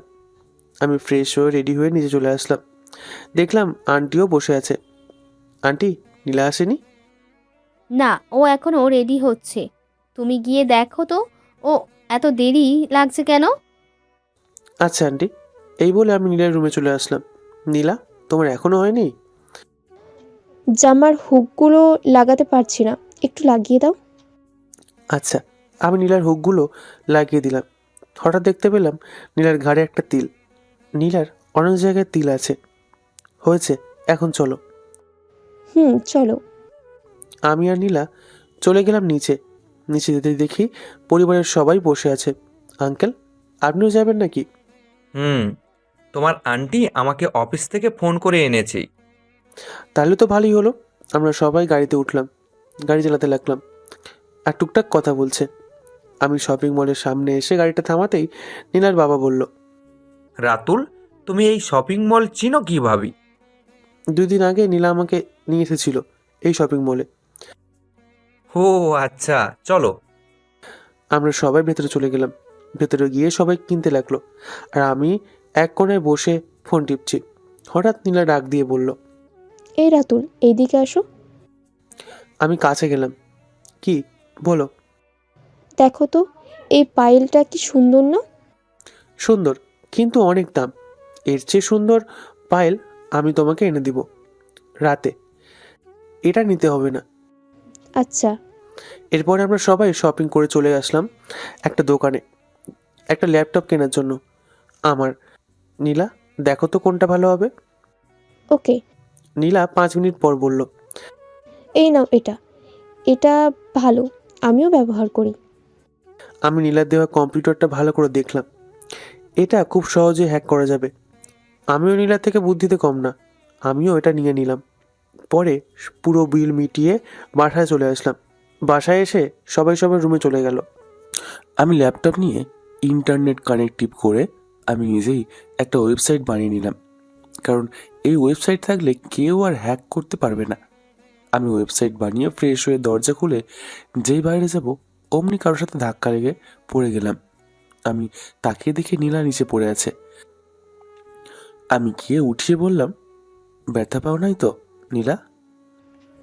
হুম, পাইছি। কোথায় ব্যথা পাইছ দেখি? মনে ব্যথা পাইছি, দেখবা? না না, থাক, দেখাতে হবে না, চলো। হুম। আমি আর নীলা চলে গেলাম নিচে। নিচে গিয়ে আন্টি আঙ্কেলের সাথে গল্প করা শুরু করে দিলাম। আঙ্কেল বলল, আচ্ছা রাতুল, তোমার বাবার নাম যেন কি? শরীফ। কেন আঙ্কেল? বিখ্যাত বিজনেসম্যান শফিক চৌধুরীর ছেলে তুমি? আঙ্কেলকে সত্য বলা যাবে না, তাই বললাম, আরে আঙ্কেল কি বলছেন? উনি কোথায় আর আমি কোথায়? শরীফ তো অনেক নামের লোকজন আছে। হুম আব্বু, তুমি যে কি বলো না। আচ্ছা আব্বু, আমরা নানুর বাড়ি যাব কিছুদিনের জন্য। এই শোনো না, আমিও যাব গ্রামে। অনেক দিন হলো যাই না। গতকালকে আব্বু ফোন করেছিল আমাকে দেখবে। তাই বলছি কি, নীলার কথায় রাজি হয়ে যাও না। তোমরা যাও, আমার কাজ আছে, আমি যেতে পারবো না। তোমার কাজ নিয়ে তুমি থাকো, আমি যাব না। নীলামা, বোঝার চেষ্টা কর। তুই তো দেখেছিস আমার কত কাজ। হুম, দেখছি। 2 দিনের জন্য গেলে কাজ মরে যাবে না? আচ্ছা, কালই যাব। সত্যি? হুম। আর রাতুল, তোমারও যেতে হবে আমাদের সাথে। আঙ্কেল আমি কেন যাব? আপনারাই যান না। না, তোমার যেতে হবে, না হলে আমি যাব না। আচ্ছা যাব। এরপর আরও অনেকক্ষণ গল্প করলাম। গল্প করতে করতে রাত 11টা বেজে গেল, খেয়াল নেই। পরে সবাই গিয়ে খাওয়া দাওয়া করে নিলাম। খাওয়া দাওয়া করে আমি আমার রুমে চলে গেলাম। রুমে গিয়ে দরজা না লাগিয়ে ল্যাপটপ টিপতে লাগলাম। হঠাৎ নীলা আমার ঘরে এসে দরজা লাগিয়ে দিয়ে আমার কাছে আসলো আর বলল, কি করো?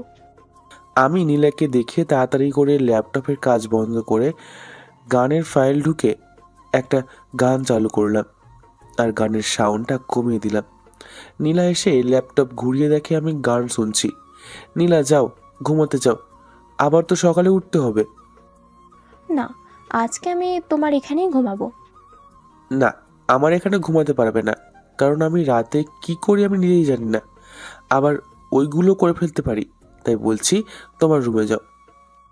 সমস্যা নাই, করলে করবে, পরে বিয়ে করে নেবে। না, তুমি যাও তোমার রুমে।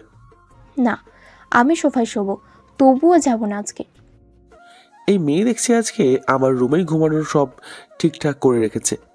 আমি আর কম কিসে। আমি ল্যাপটপটা বন্ধ করে দরজা দিয়ে আমার শার্ট খুলতে লাগলাম। নীলা দেখি আমার দিকে তাকিয়ে আছে। আমি আস্তে আস্তে নীলার দিকে যেতে লাগলাম। নীলা যেই দৌড় দিতে যাবে তখনই আমি ওর হাত ধরে বলি, কি ব্যাপার, ঘুমাবে না আমার রুমে? না, আমি আমার রুম ছাড়া অন্য রুমে ঘুমাতে পারি না। ছাড়ো, সকালে উঠতে হবে। আচ্ছা যাও। আমি নীলাকে ছেড়ে দিতেই নীলা দৌড়ে চলে গেল। আমি হাসতে লাগলাম। আমি জানতাম এই কাজটা করলে কোনো মেয়েই কোনো ছেলের সাথে থাকতে চাইবে না। আমি নীলার রুমে সিসি ক্যামেরা অন করলাম। দেখলাম নীলা কি করে। নীলা ঘরে গিয়ে বলতে লাগলো, এই এই বারো মিস হয়ে গেল। আমি কেমন মেয়ে যে ছেলের কাছে যেতে চাই, ছেলেটা কাছে আসলে আমি দূরে চলে যাই? যাই হোক, এইসব কথা বাদ দাও, এখন ঘুমাই। নীলা ঘুমিয়ে পড়লো। আমি দরজাটা হালকা চাপিয়ে দিয়ে এসে শুয়ে শুয়ে ল্যাপটপ টিপতে লাগলাম। হঠাৎ ফোনে কল আসলো। আমি তাকিয়ে দেখি আমার বোন কল করেছে। আমি ফোনটা রিসিভ করে বললাম, কি রে, কেমন আছিস? ভালো আছি ভাইয়া, তুমি কেমন আছো? ভালো আছি। খাইছিস রাতে? হুম, খাইছি। তুমি খাইছো? হুম। আচ্ছা, ভিডিও কলে ফোন দে তো, দেখবো তোকে। আচ্ছা ভাইয়া। এরপর আমার পিচ্চি বোনটা ভিডিও কল দিল। অনেকটা শুকিয়ে গেছে আর চিকন হয়ে গেছে। এরপর আরও অনেকক্ষণ কথা বলে ফোনটা রেখে দিলাম। আমিও আর ল্যাপটপটা না টিপে ঘুমিয়ে পড়লাম। সকালে নীলার আব্বুর ডাকে ঘুম ভাঙলো। নীলার আব্বু বলল, রাতুল চলো, নামাজ পড়ে আসি। আঙ্কেল আপনি একটু বসেন, আমি ফ্রেশ হয়ে আসি, তারপর দুজনে যাব। আচ্ছা। আমি ফ্রেশ হয়ে চলে আসলাম। এসে আঙ্কেলের সাথে চলে গেলাম মসজিদে। নামাজ পড়ে এসে একটু হাঁটাহাঁটি করলাম। বাসার এসে দেখি নীলা আর নীলার আম্মু রেডি হয়ে বসে আছে। এত তাড়াতাড়ি রেডি হয়ে গেলা? হুম। আচ্ছা তোমরা বসো, আমরা রেডি হয়ে আসতেছি। আচ্ছা যাও, রাতুল তোমার সাথে কথা আছে, তোমার রুমে চলো। আমি আমার রুমে চলে আসলাম। রুমে এসে দেখি আমার কাপড় গুছিয়ে ব্যাগে ভেতরে রেখেছে। নীলা বলল, তোমার ওই ছোট ছোট কাপড় আমি ব্যাগে ভরতে পারি নাই, তুমি ভরে নিও। এইটা বলে নীলা দৌড়ে চলে গেল নিচে। আমি হাসতে লাগলাম, মেয়েটা সত্যি পাগল। আমি রেডি হয়ে ব্যাগটা নিয়ে নিচে চলে গেলাম। নিচে গিয়ে দেখি আঙ্কেল চলে আসছে। আঙ্কেল বলল, চলো রাতুল, খেয়ে নিই। আচ্ছা চলেন। আমরা খেয়ে নিলাম। খাওয়া দাওয়া করে সবাই গাড়িতে বসলাম। আমি গাড়ি চালাতে লাগলাম। গাড়ি চলছে তার আপন গতিতে। আমি গুগল ম্যাপ অনুযায়ী যাচ্ছি। গাড়িতে সবাই কথা বলছে, আমিও টুকটাক কথা বলতে লাগলাম। প্রায় 5 ঘন্টার পথ অতিক্রম করে আসলাম নীলার নানা বাড়িতে। নানা বাড়িতে আসতেই নীলা দৌড়ে তার মামা মামির কাছে চলে গেল। মামা মামি কেমন আছেন?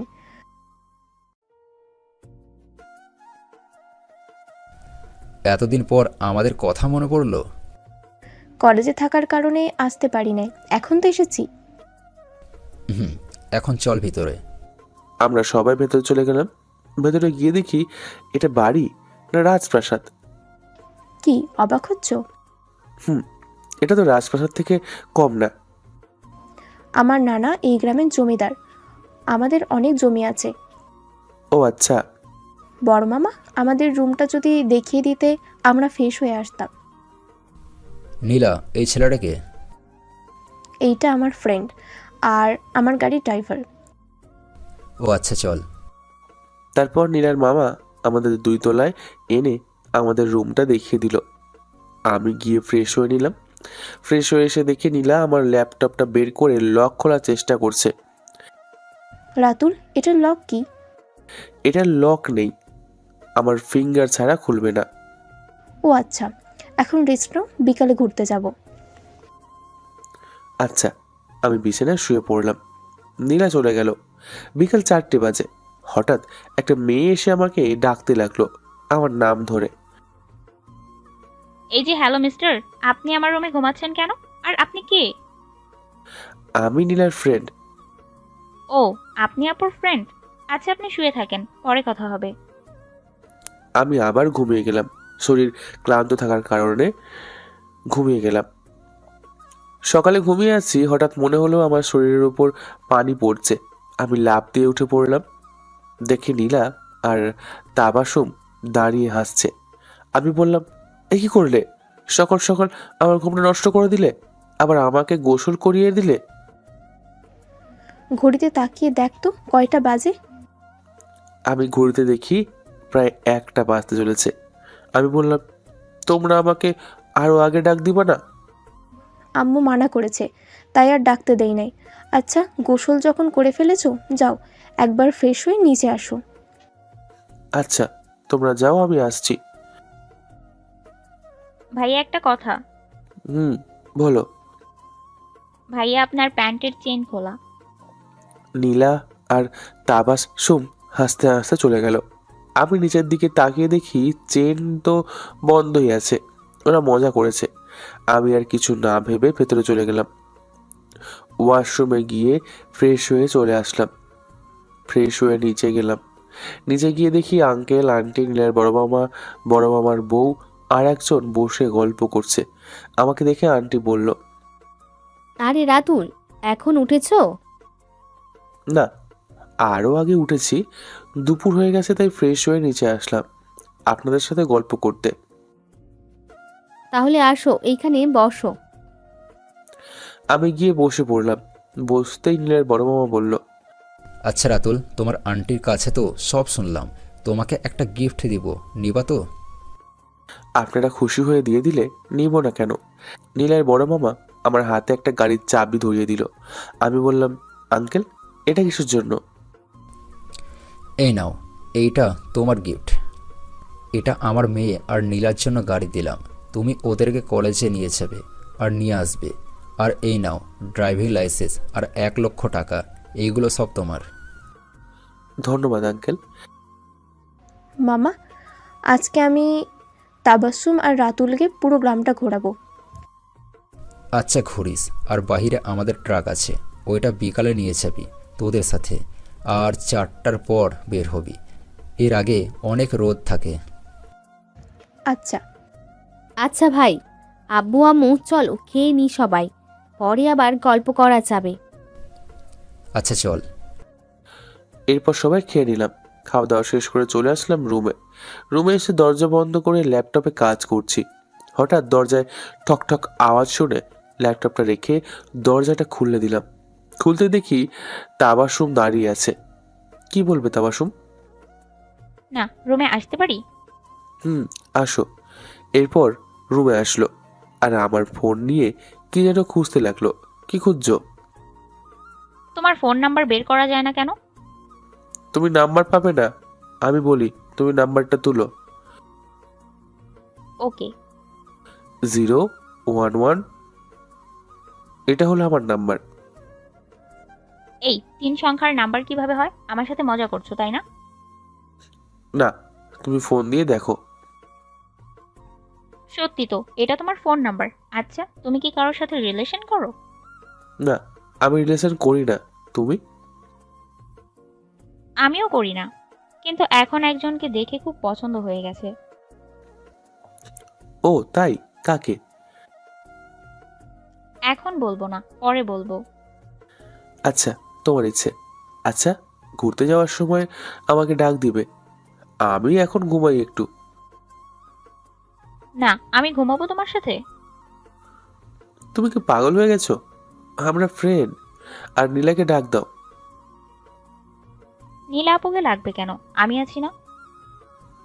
ধ্যাত, ঘুমাবোই না। একটা কাজ করো, কি কাজ বলো? আমার জন্য একটা হেডফোন নিয়ে আসো আর নীলাকে বলবা আসতে।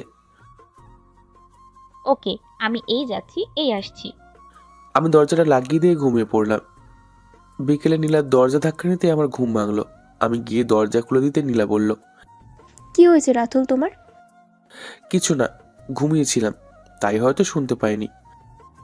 আচ্ছা তাহলে ফ্রেশ হয়ে আসো, আমরা এক্ষুনি বের হব। আচ্ছা। আমি ফ্রেশ হয়ে চলে গেলাম নিচে যেতেই দেখি 2টা ডানা কাটা পরী আমার সামনে বসে আছে। আমি বললাম, নীলা চলো। চলো। আমরা বাইরে বেরিয়ে ট্রাকটা নিয়ে ঘুরতে গেলাম নদীর পাড়ে। নীলা বলল, রাতুল, আমাদের দেখতে কেমন লাগছে? ভালো লাগছে। শুধু ভালো লাগছে, অন্য কিছু না? অন্য কিছু আবার কি হবে? আমরা নদীর পাড়ে এসে বসলাম। তাবাসসুম বলল, রাতুল, ওই দেখো বাদামওয়ালা, যাও আমাদের জন্য বাদাম নিয়ে এসো। আচ্ছা তোমরা বসো, আমি নিয়ে আসছি। আমি গিয়ে বাদাম নিয়ে আসলাম। বাদাম খাচ্ছি আর নদীর সৌন্দর্য উপভোগ করছি। প্রায় 6টার উপর বেজে গেছে। হালকা হালকা শীতও করছে। নীলা বলল, রাতুল, তাবাসসুম চল বাসায় চলে যাই, আমার শীত করছে। আমারও হালকা হালকা শীত করছে। আচ্ছা চলো, তোমরা তো শহরে থেকে অভ্যস্ত, তাই গ্রামের সাথে তোমরা মানিয়ে নিতে পারো না। আচ্ছা চলো। এরপর আমরা চলে আসলাম 3 রাস্তার মোড়ে। গাড়িটা থামাতে বলল নীলা। তাবাসসুম, এইখানে কি মেলা হয় নাকি? প্রতি বছর শীতের সময় এইখানে একটা মেলা বসে, কাল থেকে মেলা শুরু। ও ওয়াও, তাহলে তো কালকে আসতেই হবে। আমি কখনো গ্রামের মেলা দেখি নাই। চলো, ওইখানে শীতের পিঠা বানাচ্ছে, আমরাও খেয়ে আসি। চলো। আমরা চলে গেলাম পিঠার দোকানে। দেখি একজন বৃদ্ধ লোক বসে পিঠা বানাচ্ছে। আমি বললাম, চাচা আমাদেরকে 2টো করে পিঠা দাও তো। আচ্ছা বাবা, তোমরা বসে। বাবা, তোমাদেরকে তো আগে এই গ্রামে কখনো দেখি নাই। তাবাসসুমকে তো আমরা সবাই চিনি, তোমাদের চিনলাম না। চাচা, এই মেয়েটার নাম নীলা, এখানকার জমিদারের নাতি, আর আমি ওর ফ্রেন্ড। ও আচ্ছা। আমরা পিঠে খেয়ে চলে আসলাম বাড়িতে আসতে দেখি সবাই উঠানে বসে গল্প করছে। আমরাও গিয়ে যোগ দিলাম। গল্পের মাঝখানে তাবাসসুম বলল, আচ্ছা সবাই একটা গেম খেলি। সবার নাম লেখা হবে, একজন একটা একটা করে নাম বলবে, সবাই যা করতে বলবে তাই করতে হবে। এরপর সবাই খেলা শুরু করলাম। খেলতে খেলতে হঠাৎ নীলার নাম আসলো। সবাই বলল, একটা গান গাইতে হবে, আর তুমি তো ডান্স করতে পারো, আমাদের নাচ দেখাতে হবে। গান গাইতে পারি কিন্তু নাচতে পারবো না, সবার সামনে আমার বুঝি লজ্জা করে না? আরে শরম কিসের, সবাই তো তোমার আপনজন। আচ্ছা আচ্ছা, আমি শুরু করছি। এরপর নীলা একটা খুব সুন্দর গান আমাদের সামনে উপস্থাপনা করলো। এবার নাচের পালা। আমরা সবাই গোল হয়ে বসলাম। নীলা এর মাঝখানে দাঁড়ালো আর বলল, আমি তো একা ডান্স করতে পারবো না, আমার সাথে আরেকজন লাগবে। এখানে তো তোর মতো একজনই আছে, রাতুল ছাড়া। রাতুল, তুমিও গিয়ে ওর সাথে ডান্স করো। কিন্তু আঙ্কেল, আমি তো ডান্স করতে পারি না। সমস্যা নাই, আমি তোমার হাত ধরে নাচবো দুজন। এরপর সবার অনুরোধে আমরা নাচ করলাম। নাচ করতে করতে হাঁপিয়ে গেছি। আমি বসে পড়লাম। নীলা আর 5 মিনিট নেচে বসে পড়লো। সবাই ভা ভা করতে লাগলো। আমরা সবাই আরও অনেকক্ষণ গল্প করলাম। রাত 1টা বেজে গেছে। এরপর সবাই বাড়ির ভেতরে গিয়ে খাওয়া দাওয়া করে সবাই সবার রুমে গিয়ে ঘুমিয়ে পড়লাম। এইভাবেই 4টে দিন কেটে গেল। সবাই মজা করছে অনেক। আজকে চলে যাব সবাই শহরে। আমি গিয়ে সবার লাগেজগুলো গাড়িতে তুললাম। আমাদের সাথে তাবাসসুমও যাবে, নীলা বলল। বড় মামা, তাবাসসুম কিন্তু আমাদের সাথে শহরে যাবে। এই গ্রামে তো ভালো কলেজই নেই, আছে একটা কিন্তু এটা অনেক দূরে, তাই তোদের সাথে দিয়ে দিব। এইখানে তোর ভার্সিটিতে ভর্তি করিয়ে দিবি। এরপর আমরা সবাই খাওয়া দাওয়া করে রওনা দিলাম শহরের উদ্দেশ্যে। আমি ড্রাইভ করছি, আমার পাশে আঙ্কেল, পিছনে আন্টি নীলা আর তাবাসুম। সবাই গল্প করতে করতে চলে আসলাম। শর্টকাট রাস্তা দিয়ে চলে এসেছি 3 ঘন্টার মধ্যে। বাড়িতে এসেই সবাই সবার রুমে চলে গেল। আমি আমার রুমে এসে ফ্রেশ হয়ে শুতেই ইমনের কল। হ্যালো, বল। ভাই, আজকে কিছু একটা করতে হবে, না হলে আমাদের বস আরো অনেক লোকের সাথে হাত মিলিয়ে নেবে। ওকে, তুই চিন্তা করিস না। আর এখন সবাইকে ফোন করে বলে দে যে আজ রাতে 11টায় মিশন যাব। আচ্ছা ভাই, আপনার জন্য কি গাড়ি পাঠিয়ে দেব? না, আমার নিজের গাড়ি আছে, ওইটা দিয়েই চলে যাব। আচ্ছা ভাই, আমি এখনই সবাইকে বলে দিচ্ছি আর সব কিছু রেডি করে রাখতেছি। ওকে, আমি ফোনটা কেটে দিলাম। আমি রেস্ট নিয়ে 30 মিনিট পর নিচে নামলাম। দেখি আঙ্কেল, আন্টি আর তাবাসুম বসে আছে। আমি তাদের কাছে গেলাম। গিয়ে সোফায় বসে আন্টিকে বললাম, আন্টি, আজকে আমি একটা জায়গায় যাব, কালকে সকালে চলে আসব। কোথায় যাবে বাবা? আন্টি, অনেকদিন হয়েছে ছোট বোনটাকে দেখি না, তাই ভাবছি আজকে যাব এবং কাল সকালে চলে আসব। আচ্ছা, কখন যাবে? বিকেল 4টায় বের হব। ও আচ্ছা, তাহলে একটা কাজ করো, চলো আমার সাথে কোথায় আন্টি? মার্কেটে। তোমার বোনটার জন্য কিছু কিনে দিই। না আন্টি, আমার কাছে টাকা আছে, আমি ওর জন্য কিছু কিনে নেব। না, তা হয় না। তুমি যদি আমার দেওয়া জিনিস না নাও, তাহলে তোমার সাথে আর কথা বলবো না। আচ্ছা আন্টি, চলেন।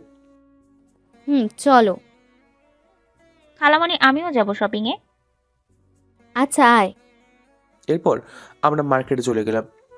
মার্কেটে গিয়ে আন্টি আমার বোনের জন্য কিছু কিনে দিল আর তাবাসুম কিছু জিনিস কিনলো। রাতুল, আর কিছু লাগবে না কি বলো? না আন্টি, যা দিচ্ছেন এতেই অনেক। আচ্ছা চলো, এখন বাসায় গিয়ে তোমাকে কিছু রান্না করে খাইয়ে দিই। চলেন আন্টি। এরপর আমরা বাসায় চলে আসলাম। বাসায় এসে আমি গাড়িতে জিনিসগুলো রেখে চলে গেলাম আমার রুমে। রুমে গিয়ে ইমতিয়াজকে কল দিলাম। হ্যালো ইমতিয়াজ, বল। কেমন আছিস? ভালো, তুই কেমন আছিস? ভালো। আচ্ছা, তোকে একটা জায়গার ঠিকানা দিই, এই জায়গায় এক্ষুনি চলে আয়। এত জরুরি কেন? আয়, তারপর বলবো। ওকে, 1 ঘন্টা উপরে লাগবে। ওকে, তুই আয়, আমি আসছি। এরপর ফোনটা রেখে দিলাম। ফোন রেখে ফ্রেশ হয়ে রেডি হয়ে নিচে যেতে নীলা বলল, রাতুল, কোথায় যাচ্ছ? আমার বোনটাকে দেখতে যাচ্ছি। আমি যাব। তোর যাওয়া লাগবে না, তুই এইখানে থাকবি। কিন্তু আম্মু। কোনো কিন্তু না, ছেলেটাকে একটু একা থাকতে দে। আচ্ছা আম্মু, যাব না। নীলা এটা বলে চলে গেল। আমি গিয়ে আন্টিকে জড়িয়ে ধরে বললাম, আন্টি, এটা করার কি দরকার ছিল? বাবা, নীলা এখন বড় হয়েছে, আর তুমি তো যাচ্ছ তোমার বোনের কাছে। কেউ যদি বলে কি বলবা তখন? তাই আমি দিলাম না। এই নাও তোমার পছন্দের খাবার, চিংড়ি মাছের ভুনা আর গরুর মাংস। আন্টি, এইসবের কি দরকার ছিল? যাও, তুমি টেবিলে বসো, আমি খাবার দিচ্ছি। আচ্ছা। এরপর আমি খাওয়া দাওয়া করে নীলার আম্মুকে সালাম করে বেরিয়ে পড়লাম ইমতিয়াজ যে ঠিকানা দিয়েছিল ওইখানে। ওইখানে যেতেই দেখি ইমতিয়াজ আর আমার বোনটাকে নিয়ে দাঁড়িয়ে আছে। আমি তার কাছে যেতেই আমার বোন আমার কাছে এসে আমাকে জড়িয়ে ধরলো। আমার বোনটা অনেক বড় হয়ে গেছে। আমি গাড়ি থেকে বোনের জন্য যা যা গিফট এনেছিলাম সব বোনটার হাতে দিলাম। বোন দেখে অনেক খুশি। ইমতিয়াজ: বল। বন্ধু, তুই আমার একমাত্র ফ্রেন্ড, তুই ছাড়া আর কেউ নেই। এই সব বলবি না, তোর আম্মু আব্বু আছে। আচ্ছা, এখন চলে যা রাত হওয়ার আগে। আর এই নে, এইখানে টাকা আছে, গাড়িতে গ্যাস ভরে নিস। আরে বেটা, আমাকে কি তুই ফকির ভাবছিস? আমার কাছে টাকা আছে। তুই রাখ। এরপর আমি ইমতিয়াজকে বিদায় দিয়ে আস্তানায় চলে আসলাম। আসতেই সবাই সালাম দিল। আমি বললাম, ইমন কোথায়? ভাই, ইমন একটু বাজারে গেছে, এক্ষুনি চলে আসবে। আচ্ছা শোনো, এখন থেকে তোমরা সবাই আমার আন্ডারে কাজ করবে, আর প্রতিটা জেলায় গিয়ে আমাদের লোক সংখ্যা বাড়াবে আর গরিবদের সাহায্য করবে। আর একটা কথা মনে রাখবে, যে আমাদের সাথে শত্রুতা করবে সে সেই দিনই মারা পড়বে। ভাই, আপনি চিন্তা করবেন না। আর আমাদের বস আজকে রাতে 11টায় সামনের পথ দিয়ে যাবে। এখন তো 9টা বেজে গেছে, তোমরা সবাই বুলেট প্রুফ জ্যাকেট পরে নাও। সবাই চলে গেল রেডি হতে। ইমন আসলো আর বলল, ভাই, আপনি চলে এসেছেন?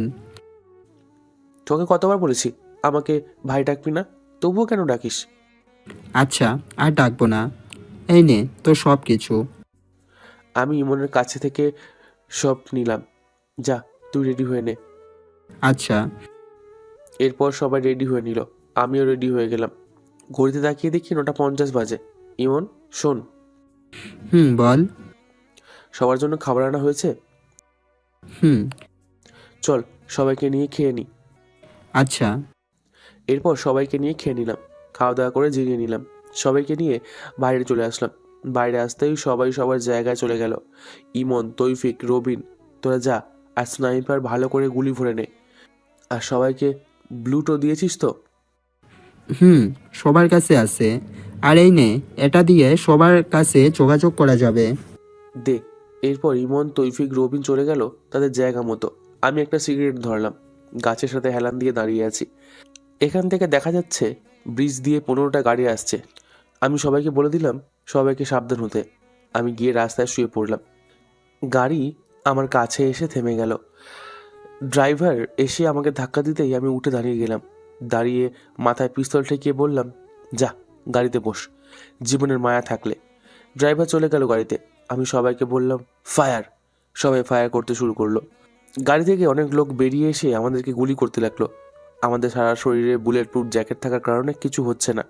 ইমন, তৌফিক, রবিন, তোরাও ফায়ার কর। একে একে সব কটাকে গুলি করে মেরে ফেললো। আমাদের বস যখন পালাতে যাবে তখনই আমি লাথি মেরে মাটিতে ফেলে দিই তাকে, আর মাথায় পিস্তল ঠেকিয়ে বলি, চল আমাদের সাথে। এরপর আমাদের গ্যাংয়ের সবাই চলে আসলো আমাদের আস্তানায়। তারপর আমাদের বসকে চেয়ারের সাথে বেঁধে বললাম, কেন আমাদের সাথে এমন শত্রুতা করলি? তো কি করবে, আমার তোদের লাগবে না, আর আমি গরিবদের ঘৃণা করি। ও আচ্ছা, ইমন, আমার ফার্স্ট এড বক্সটা নিয়ে আয় তো। এই নে। আমি বক্সের ভেতর থেকে একটা তারকাটা বের করে দিলাম বসের পায়ে গেথে। বস জোরে চিৎকার করে উঠল, কি, গরিবের সব টাকা লুটে এখন আমাদের থেকে অন্যদের সাথে যোগ দিয়েছিস? ইমন, ল্যাপটপটা নিয়ে আয়। আচ্ছা। এরপর ইমন ল্যাপটপ নিয়ে এলো। এই নে, এই ব্যাঙ্ক অ্যাকাউন্ট, তোর সবগুলো টাকা ট্রান্সফার কর, না হলে তোকে মরতে হবে। আমি তোকে সব টাকা দিয়ে দিব, তবুও তুই আমাকে মেরে ফেলিস না। আগে তোর সব টাকা ট্রান্সফার করবি, তারপর দেখা যাবে। এরপর বস সব টাকা আমার অ্যাকাউন্টে ট্রান্সফার করলো। আমি আর কিছু না বলে বসের বুকে 10টা গুলি করলাম, আর তার কাটা 15টা তার বুকে গাঁথিয়ে দিলাম, আর বুকের মধ্যে লিখিয়ে দিলাম, ডার্ক ডেভিল। ইমন, আজকে থেকে আমাদের গ্যাংয়ের নাম ডার্ক ডেভিল। যা, সব লোকগুলোকে 3 রাস্তার মোড়ে ফেলে আসবি, আর এইটাকে ল্যাম্পপোস্টের সাথে টাঙিয়ে আসবি। আচ্ছা, যা তুই গিয়ে ফ্রেশ হয়ে নে। আর তোমরা 15 জন এইখানে থাকো, আর বাকিগুলো আমার সাথে আসো। সবাই ইমনের সাথে চলে গেল। আমরা গিয়ে ফ্রেশ হয়ে নিলাম। ফ্রেশ হয়ে এসে দেখি সবাই এসে পড়েছে।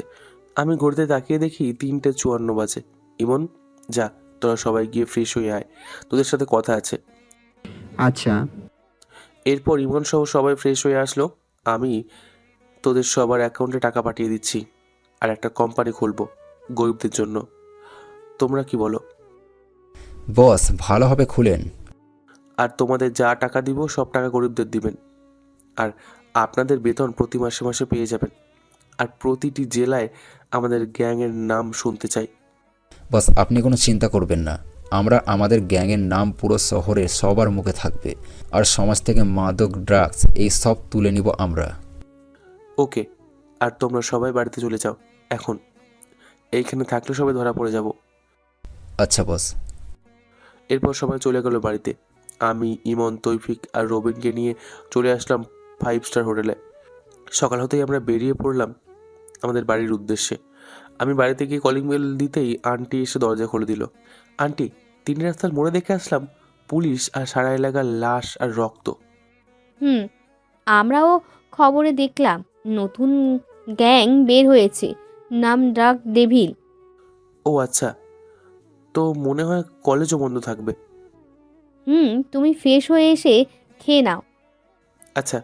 এরপর আমি চলে গেলাম রুমে। রুমে গিয়ে দেখে নীলা আমার রুমে ঘুমিয়ে আছে, আর নীলার প্লাজো হাঁটু অবধি উঠে আছে। আমি গিয়ে নামিয়ে দিলাম আর ডাক দিলাম, নীলা, এ নীলা, কি হয়েছে? ওঠো, আমি এসেছি। নীলা চোখ মেলে আমাকে দেখে বলল, কখন আসছো? এই তো 10 মিনিট হলো আসছি। তুমি আমার রুমে ঘুমাচ্ছ কেন? এমনি। আচ্ছা যাও, রেডি হয়ে আসো, আবার তো কলেজ যেতে হবে। কয়েকদিন কলেজ বন্ধ থাকবে। কেন? তুমি টিভিটা ছেড়ে খবরের চ্যানেল দাও, দেখো কি হয়েছে। আমি ফ্রেশ হতে যাই। আচ্ছা। আমি ফ্রেশ হতে চলে গেলাম। ফ্রেশ হয়ে এসে দেখি নীলা কার সাথে যেন কথা বলছে। নীলা, নীলা, পেছনে তাকিয়ে দেখে আমি দাঁড়িয়ে আছি, তাই ফোনটা কেটে দিল। কার সাথে কথা বলছিলে? আমার এক বান্ধবী কল দিয়েছিল, জিজ্ঞাসা করছিল আজকে কলেজ খোলা নাকি। আমি না করে দিয়েছি। ও আচ্ছা, যাও তুমি ফ্রেশ হয়ে এসো। নীলা চলে গেল ফ্রেশ হতে। আমি টিভিতে তাকিয়ে দেখি আমরা যাদের গুণ করেছি তারা সবাই এখানে আছে। আমি মুচকে হাসলাম। এরপর নীলা আসলো। আমি আর নীলা চলে গেলাম নিচে। নিচে গিয়ে দেখি আঙ্কেল কি যেন চিন্তা করছে। আঙ্কেল, কিছু কি হয়েছে? না, কিছু হয় নাই। তুমি কখন আসছো? এই তো 30 মিনিটের উপর হবে। আচ্ছা চলো খেয়ে নিই, ক্ষুধা লাগছে অনেক। আঙ্কেল চলেন। এরপর আমরা খেয়ে গল্প করতে লাগলাম। গল্প করার মাঝে হঠাৎ ইমনের ফোন সাইলেন্ট থাকার কারণে আমি বুঝতে পেরেছি।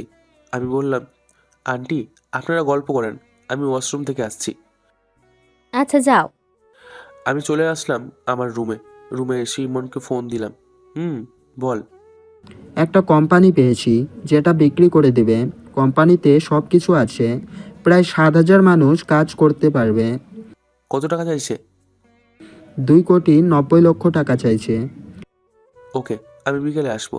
তুই সব রেডি করে রেখে দে কাগজপত্রগুলো। আচ্ছা। আমি ফোনটা রেখে চলে গেলাম নিচে। গিয়ে আবার গল্প করতে শুরু করলাম। আমি আন্টিকে বললাম, আন্টি আপনাদের সাথে আমার কিছু কথা আছে। বলো। আমি শুধু আপনার সাথেই বলবো, অন্য কারোর সাথে না। ওকে, চলো তোমার রুমে। আমি আন্টিকে নিয়ে আমার রুমে চলে আসলাম। চলুন নীলা আর নীলার আব্বু কি বলে শুনে আসি। আব্বু আম্মুকে একা নিয়ে গেল কেন? আমি কি করে জানবো? এইভাবে নানান কথা বলতে লাগলো।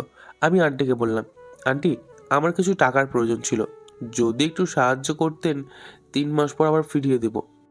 কত টাকা বলো? 5 লাখ টাকা। আম্মু অসুস্থ। তুমি আমাকে আগে বলবা না? ওকে, তুমি ওয়েট করো, আমি আসতেছি। কিছুক্ষণ পর আন্টি এসে বলল, এই নাও, এখানে 20 লক্ষ টাকা আছে, হাসপাতালে তো লাগবেই, তোমার কাছে রেখে দিও। কিন্তু আন্টি পরে কিভাবে শোধ করব? পরে না হয় একটা ভালো চাকরি করে আমাকে দিও আস্তে আস্তে। আচ্ছা আন্টি। আন্টি আমি এই টাকাটা 5টায় আমার এক বন্ধুর কাছে দিয়ে আসবো। ও আমার পরিবারের খেয়াল রাখে, আর নীলাকে বলবেন না। আচ্ছা। এরপর আমরা নিচে চলে গেলাম। নিচে যেতেই নীলা বলল, আম্মু কি বলছে তোমাকে রাতুল? কিছু না, আমার জন্য একটা গিফট আনছে, ওইটাই দিল। ও, তো এইখানে দিলে কি হতো? রাতুল বাবার লজ্জা করছিল তাই দেয় নাই। মনে মনে। প্লাস আন্টিও দেখি ভালোই মিথ্যে কথা বানিয়ে বলতে পারে। আচ্ছা আন্টি, অনেক তো আড্ডা দিলাম, আমি এখন একটু ঘুমাই। আচ্ছা যাও। আমি আমার রুমে এসে বিছানায় শুয়ে পড়লাম। শুতেই ঘুম চলে আসলো। কাল সারা রাত জাগা হয়েছে, তার কারণে শরীরের ক্লান্তি আর ঘুম। বিকেল 3টায় অ্যালার্ম দিলাম। বিকেলে ঘুম থেকে উঠতেই দেখে নীলা আমার বুকের ওপরে ঘুমিয়ে আছে। আমি কিছু না বলে আরেকটু শুয়ে রইলাম। আসলে এতদিন নীলার সাথে চলার কারণে নীলার প্রতি আমার একটা ভালোবাসা জন্মে গেছে। কিছুক্ষণ পর দরজার ওই পাশ থেকে নীলার আম্মু বলল, নীলা, এই নীলা, তোকে সেই 2টায় পাঠিয়েছি রাতুলকে ঘুম থেকে ওঠাতে। এখন বাজে 3টার উপর, এখনো তুই কি করিস? এই নীলা, নীলা, তোমার আম্মু ডাকছে। কি কি? নীলা গিয়ে দরজা খুলে দিতেই নীলার আম্মু আসলো। রুমে এসে বলল, এতক্ষণ কি করছিলি? আসলে আম্মু কালকে অনেক রাত জাগার কারণে ঘুম পাচ্ছিল, তাই রাতুলের পাশে ঘুমিয়ে গেছিলাম। রাতুলকে তুই পছন্দ করিস তাই না? আসলে আম্মু, নীলা মাথা চুলকাতে চুলকাতে চলে গেল লজ্জায়। নীলার আম্মু আমাকে বলল, রাতুল, আমি জানি না তুমি কেমন, কিন্তু এতদিনে আমার সাথে থাকায় আমি তোমার কোনো খারাপ দিক দেখি নাই। আমি চাই আমার পাগলি মেয়েটাকে তুমি বিয়ে করো। কিন্তু আন্টি, আমার তো পরিবার নাই। তাতে কি হয়েছে, আমরা তো আছি। আচ্ছা আন্টি, এইসব নিয়ে পরে ভাববো। এখন আমি চাই আমার নিজের পায়ে দাঁড়াতে। তোমার টাকা লাগলে আমাকে বলবা, আমি দিব, কিন্তু আমি চাই তুমি আমার মেয়েটাকে সুখে রাখো। আচ্ছা আন্টি, এখন এইসব থাক, আমি ফ্রেশ হয়ে আসছি, আপনি যান। আচ্ছা বাবা। নীলার আম্মু চলে গেল। আমি ফ্রেশ হয়ে নিচে গিয়ে দেখি কেউ নেই। কিচেনের দিকে চোখ পড়লো। তাকিয়ে দেখি আন্টি রান্না করছে, আর আঙ্কেল আন্টিকে জড়িয়ে ধরে আছে। আমি দরজার কাছে গিয়ে কাশি দিতেই আঙ্কেল ছেড়ে দিল। আন্টি, আমি কিছু দেখিনি। আন্টি, কিছু আছে খাবার? বাবা, তুমি টেবিলে বসো, আমি আনতেছি তোমার জন্য খাবার। আচ্ছা। আমি গিয়ে টেবিলে বসলাম। বসতে নীলা খাবার নিয়ে আসলো। আমি খাবার খেয়ে রুমে গিয়ে রেডি হয়ে টাকাগুলো পকেটে নিয়ে চলে আসলাম। আন্টি বলল, বাবা, এখনই যাচ্ছ? আন্টি, এখন চলে যাই, তাড়াতাড়ি এসে পড়বো। আচ্ছা। আমি বাইরে এসে গাড়িটা নিয়ে চলে আসলাম। প্রায় বাড়ি থেকে 1 কিলোমিটার দূরে। এসে দেখি সবাই দাঁড়িয়ে আছে। ইমন সব কাগজপত্র ঠিক আছে তো? তবুও তুই একবার দেখে নে। আমি দেখলাম সব ঠিক আছে। আমি অফিসের মালিকের সামনে যেতেই অফিসের মালিক আমাকে দেখে চিনে ফেললো। বলল, আরে রাতুল বাবা, তুমি এইখানে? আঙ্কেল, আঙ্কেল, আমি এই অফিসটা কিনবো। বাবা, তুমি দেখে তোমার থেকে আরও কিছু টাকা কমিয়ে দিলাম। তুমি 2,30,00,000 টাকা দিলেই হবে। একসময় তোমার বাবার কারণে আমি এইখানে আসতে পারছি। এরপর আমি টাকাগুলো দিয়ে অফিসটা কিনে নিলাম। পুরো অফিসটা ঘুরে দেখলাম, সব ভালো আছে। আমি পুরনো সিমটা ফোনে ঢোকাতেই আম্মুর প্রায় 300+ কল, আব্বুর 500+ কল, আরও অনেকের কল আছে। আমি ফোন দিলাম আব্বুর কাছে। গলার সুর পাল্টে বললাম, এই যে চৌধুরী সাহেব, শুনেছি আপনি মেশিন বিক্রয় করবেন। কিন্তু কে আপনি? আমি কে সেটা চেনা লাগবে না। আপনার কাছে কতগুলো মেশিন আছে? 4,300 মেশিন আছে। কত টাকা হলে বিক্রি করবেন? 6 কোটি টাকা বিক্রি করব। আমি আপনাকে 4 কোটি দিব এখন, বাকি টাকা দিব অফিস চালানোর পর। ওকে। এরপর আমি আব্বুর অ্যাকাউন্টে টাকা পাঠিয়ে দিলাম। ইমন, শোন, শ্রমিক নিয়োগ দিয়ে দে, আর কালকের ভেতরে সব মেশিন চলে আসবে। ওকে। এরপর আমি বাসায় চলে গেলাম। বাসায় এসে দেখি নীলা আর আন্টি টিভি দেখছে। আমি গিয়ে আন্টির পাশে বসলাম। আন্টি বলল, বাবা, নীলা তোমার উপর রাগ করেছে, রাগ ভাঙাও গিয়ে। কিন্তু আন্টি আপনার সামনে। যাও, নীলাকে রুমে নিয়ে যাও। Okay aunty. এরপর আমি নীলাকে রুমে নিয়ে গেলাম। রুমে নিয়ে গিয়ে নীলাকে খাটে শুইয়ে দিলাম। আর আমি গিয়ে দরজা বন্ধ করে এসে নীলার ওপরে শুয়ে পড়লাম। নীলা বলল, এই, তুই এইসব কি করছিস? ছাড় আমাকে, আমি ব্যথা পাচ্ছি, ছাড়। কেন? তুই তো এটাই চাইতি, এখন কেন দূরে সরে যাচ্ছিস? তুই আমাকে ছেড়ে কোথায় গিয়েছিলি? আমার বন্ধু এসেছিল, তাকে কিছু টাকা দিয়ে আসলাম আমার বোনের জন্য। ও, এটা আমাকে বলে গেলে কি হতো? আমি কি তোকে দিতাম না যেতে? দিদি, কিন্তু তুই আমার সাথে যেতে চাইতিস। নিয়ে গেলে কি হতো? কিছু না। আচ্ছা শোন, তুই যেটা করতে চাইছিস ওইটা করতে পারবি এখন? সত্যি? হুম। এরপর নীলা আমাকে তার নিচে ফেলে আমার ওপর চড়ে বসলো আর আমার ঠোঁটে ঠোঁট লাগিয়ে দিল। এই প্রথম কোনো মেয়ের ঠোঁটের স্পর্শ পেয়েছি। কি যে ফিলিংস হচ্ছে বোঝাতে পারবো না। প্রায় 20 মিনিট পর আমার ঠোঁটে জোরে একটা কামড় দিল, ছেড়ে দিল। আমি চিৎকার দিতেই আন্টি নিচের থেকে এসে দরজা নক দিয়ে বলল, নীলামা, দরজাটা খোল। কি হয়েছে রাতুলের? নীলা গিয়ে দরজা খুলে দিল আর আন্টি আমার কাছে এসে দেখে আমার ঠোঁটে লিপস্টিক আর রক্ত পড়ছে। আন্টি এটা দেখে হেসে ফেলল। আমি বললাম, আন্টি হাসছেন কেন? তোমার ঠোঁটে লিপস্টিক? আচ্ছা, যাই হোক। নীলা, তুই এটা কি করেছিস? দেখ তো ছেলেটার ঠোঁট থেকে কত রক্ত পড়তেছে। আসলে আম্মু, আমি বুঝতে পারি নাই যে কামড় লেগে যাবে। যা, এই রক্ত বন্ধ না হওয়া পর্যন্ত আমার সামনে নিয়ে আসবি না রাতুলকে। আচ্ছা যাও তুমি, আমি আসতেছি। নীলার আম্মু চলে গেল। নীলা আবার আমার ঠোঁটে তার ঠোঁট লাগিয়ে দিল। প্রায় 10 মিনিট পর রক্ত পড়া থামলো।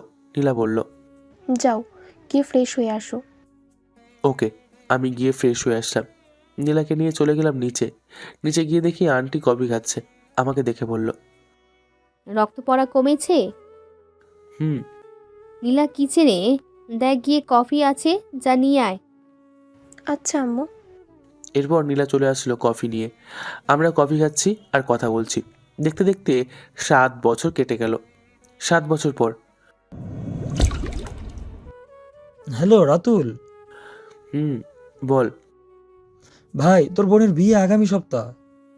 ওকে, আমি কালকে চলে আসবো। ওকে, আয়। অফিসে বসে কথা বলছিলাম, ইমন বলল, ভাই, ঢাকাতে আমাদের কোম্পানি থেকে একটা ডিল হবে আগামীকাল। ওকে, তোর টেনশন করতে হবে না। আমি কাল আমাদের বাড়িতে যাব আর তুই ওইখানে একটা ফ্ল্যাট রেডি করে রাখ। আমি গিয়ে ওইখানে থাকবো। আচ্ছা, তোর টেনশন করার দরকার নেই, আমি এখনই কিনে রাখতেছি। আর ঢাকায় আমাদের নতুন একটা কোম্পানি হচ্ছে। ওকে, আমি ওইখানে 1 মাস থাকবো, তুই চিন্তা করিস না। এরপর আমি চলে আসলাম বাসায়। আর হ্যাঁ, আপনাদের তো একটা কথা বলাই হয়নি, নীলার বাবা সব অপরাধ স্বীকার করেছে। তাই তার 5 বছরের জেল হয়েছিল, এখন বাড়িতে আছে। আর হ্যাঁ, আর একটা কথা, এখন এই চট্টগ্রাম আমাদের কথায় চলে। আজও জানতে পারেনি কেউ আমার আসল পরিচয়। ইমন আর আমাদের লোক ছাড়া অন্য কেউ জানে না। বাসায় এসে কলিং বেল দিতেই নীলা এসে দরজা খুলে দিয়ে বলল, আজকে আমাকে বিয়ে করতে হবে, না হলে আমি নিজের একটা কিছু করে ফেলবো। আমি ঘরে ঢুকে আন্টিকে বললাম, দেখেন তো নীলা কি বলছে, আজকেই নাকি তাকে বিয়ে করতে হবে। বাবা, অনেক দিন তো হয়ে গেল, নীলারও তো বয়স হয়েছে, আর তোমারও। এখন বিয়েটা করেই ফেলো। আন্টি, আমার আম্মু আম্মুর সাথে কথা বলে আমি বিয়ে করব। কাল আমি দেশে যাব নীলাকে নিয়ে। সত্যি? হুম, সব কিছু রেডি করে রাখো। আমি এক্ষুনি রেডি হয়ে ফেলছি। তোমার কাপড়? ওকে, যাও। আমি আন্টিকে বললাম, আন্টি একটা কথা বলতাম, যদি কিছু মনে না করেন। কি বলো? MK গ্রুপ অফ কোম্পানিকে চেনেন? এটা তো দেশের এক নাম্বারে আছে, সকল গরিব মানুষকে সাহায্য কর। কেন, কি হয়েছে? আন্টি, আপনার সামনে যে বসে আছে সেই কোম্পানির MD। আমার সাথে মজা করছো রাতুল? না আন্টি, আমি মজা করছি না। আর এই শহরের মাফিয়া কিং আমি। আন্টি, আপনার কাছে একটা রিকোয়েস্ট, কাউকে বলবেন না, নীলাকেও না। আমার বিশ্বাস হচ্ছে না। এত বড় লোক তুমি আর আমাদের সাথে মিথ্যে বলেছ। Sorry aunty. আন্টি, আপনিও চলুন আমাদের সাথে। আর আঙ্কেলকে ঢাকায় আমাদের 2টা অফিস আছে, ওইখানে একটা অফিসে না হয় এমডি করে দেব। কিন্তু তোমার আঙ্কেল কি রাজি হবে? আমি রাজি করাবো, আপনি শুধু দেখেন কিভাবে রাজি করাই। দেখো চেষ্টা করে। আমি আমার সিমটা ফোনে ঢোকালাম, ঢুকিয়ে আঙ্কেলের নাম্বারে ফোন দিলাম। আসসালামু আলাইকুম মিস্টার রাফিক সাহেব। ওয়ালাইকুম সালাম, কে বলছেন? আমি এমকে গ্রুপের এমডি বলছিলাম। আপনাকে একটা জব অফার দিব, আপনি কি করবেন? আগে শুনি কি চাকরি, তারপর ভেবে দেখব। ঢাকায় আমাদের 2টা অফিস আছে, ওইখানে একটাই আপনাকে এমডি নিয়োগ করা হবে, করবেন? আচ্ছা, আমি আপনাকে জানাবো। আজ রাত 4টায় জানাবেন। ওকে। আমি আন্টিকে বললাম, আঙ্কেল রাজি হয়ে গেছে। প্রায় 30 মিনিট পর কলিং বেল বাজলো। আন্টি গিয়ে দরজা খুলতে আঙ্কেল আন্টিকে জড়িয়ে ধরে বলল, জানো, বাংলাদেশের টপ বিজনেসম্যান আমাকে একটা চাকরি দিয়েছে ঢাকায়, এমডি নিয়োগ। তাহলে তো ভালোই। তুমি কি চাকরি করবা না কি ওইটা? করব, কারণ এই অফিসের বস বলেছে আমি কিভাবে না করতে পারি। এটি হলো গল্পটির প্রথম সিজন। দ্বিতীয় সিজন শুনতে অবশ্যই চ্যানেলটিকে সাবস্ক্রাইব করে রাখবেন। ধন্যবাদ, আমাদের সাথে থাকুন। গল্পটি ভালো লাগলে অবশ্যই চ্যানেলটিকে সাবস্ক্রাইব করবেন এবং পাশে থাকা বেল আইকনটি প্রেস করবেন এবং আমাদের সাথেই থাকবেন।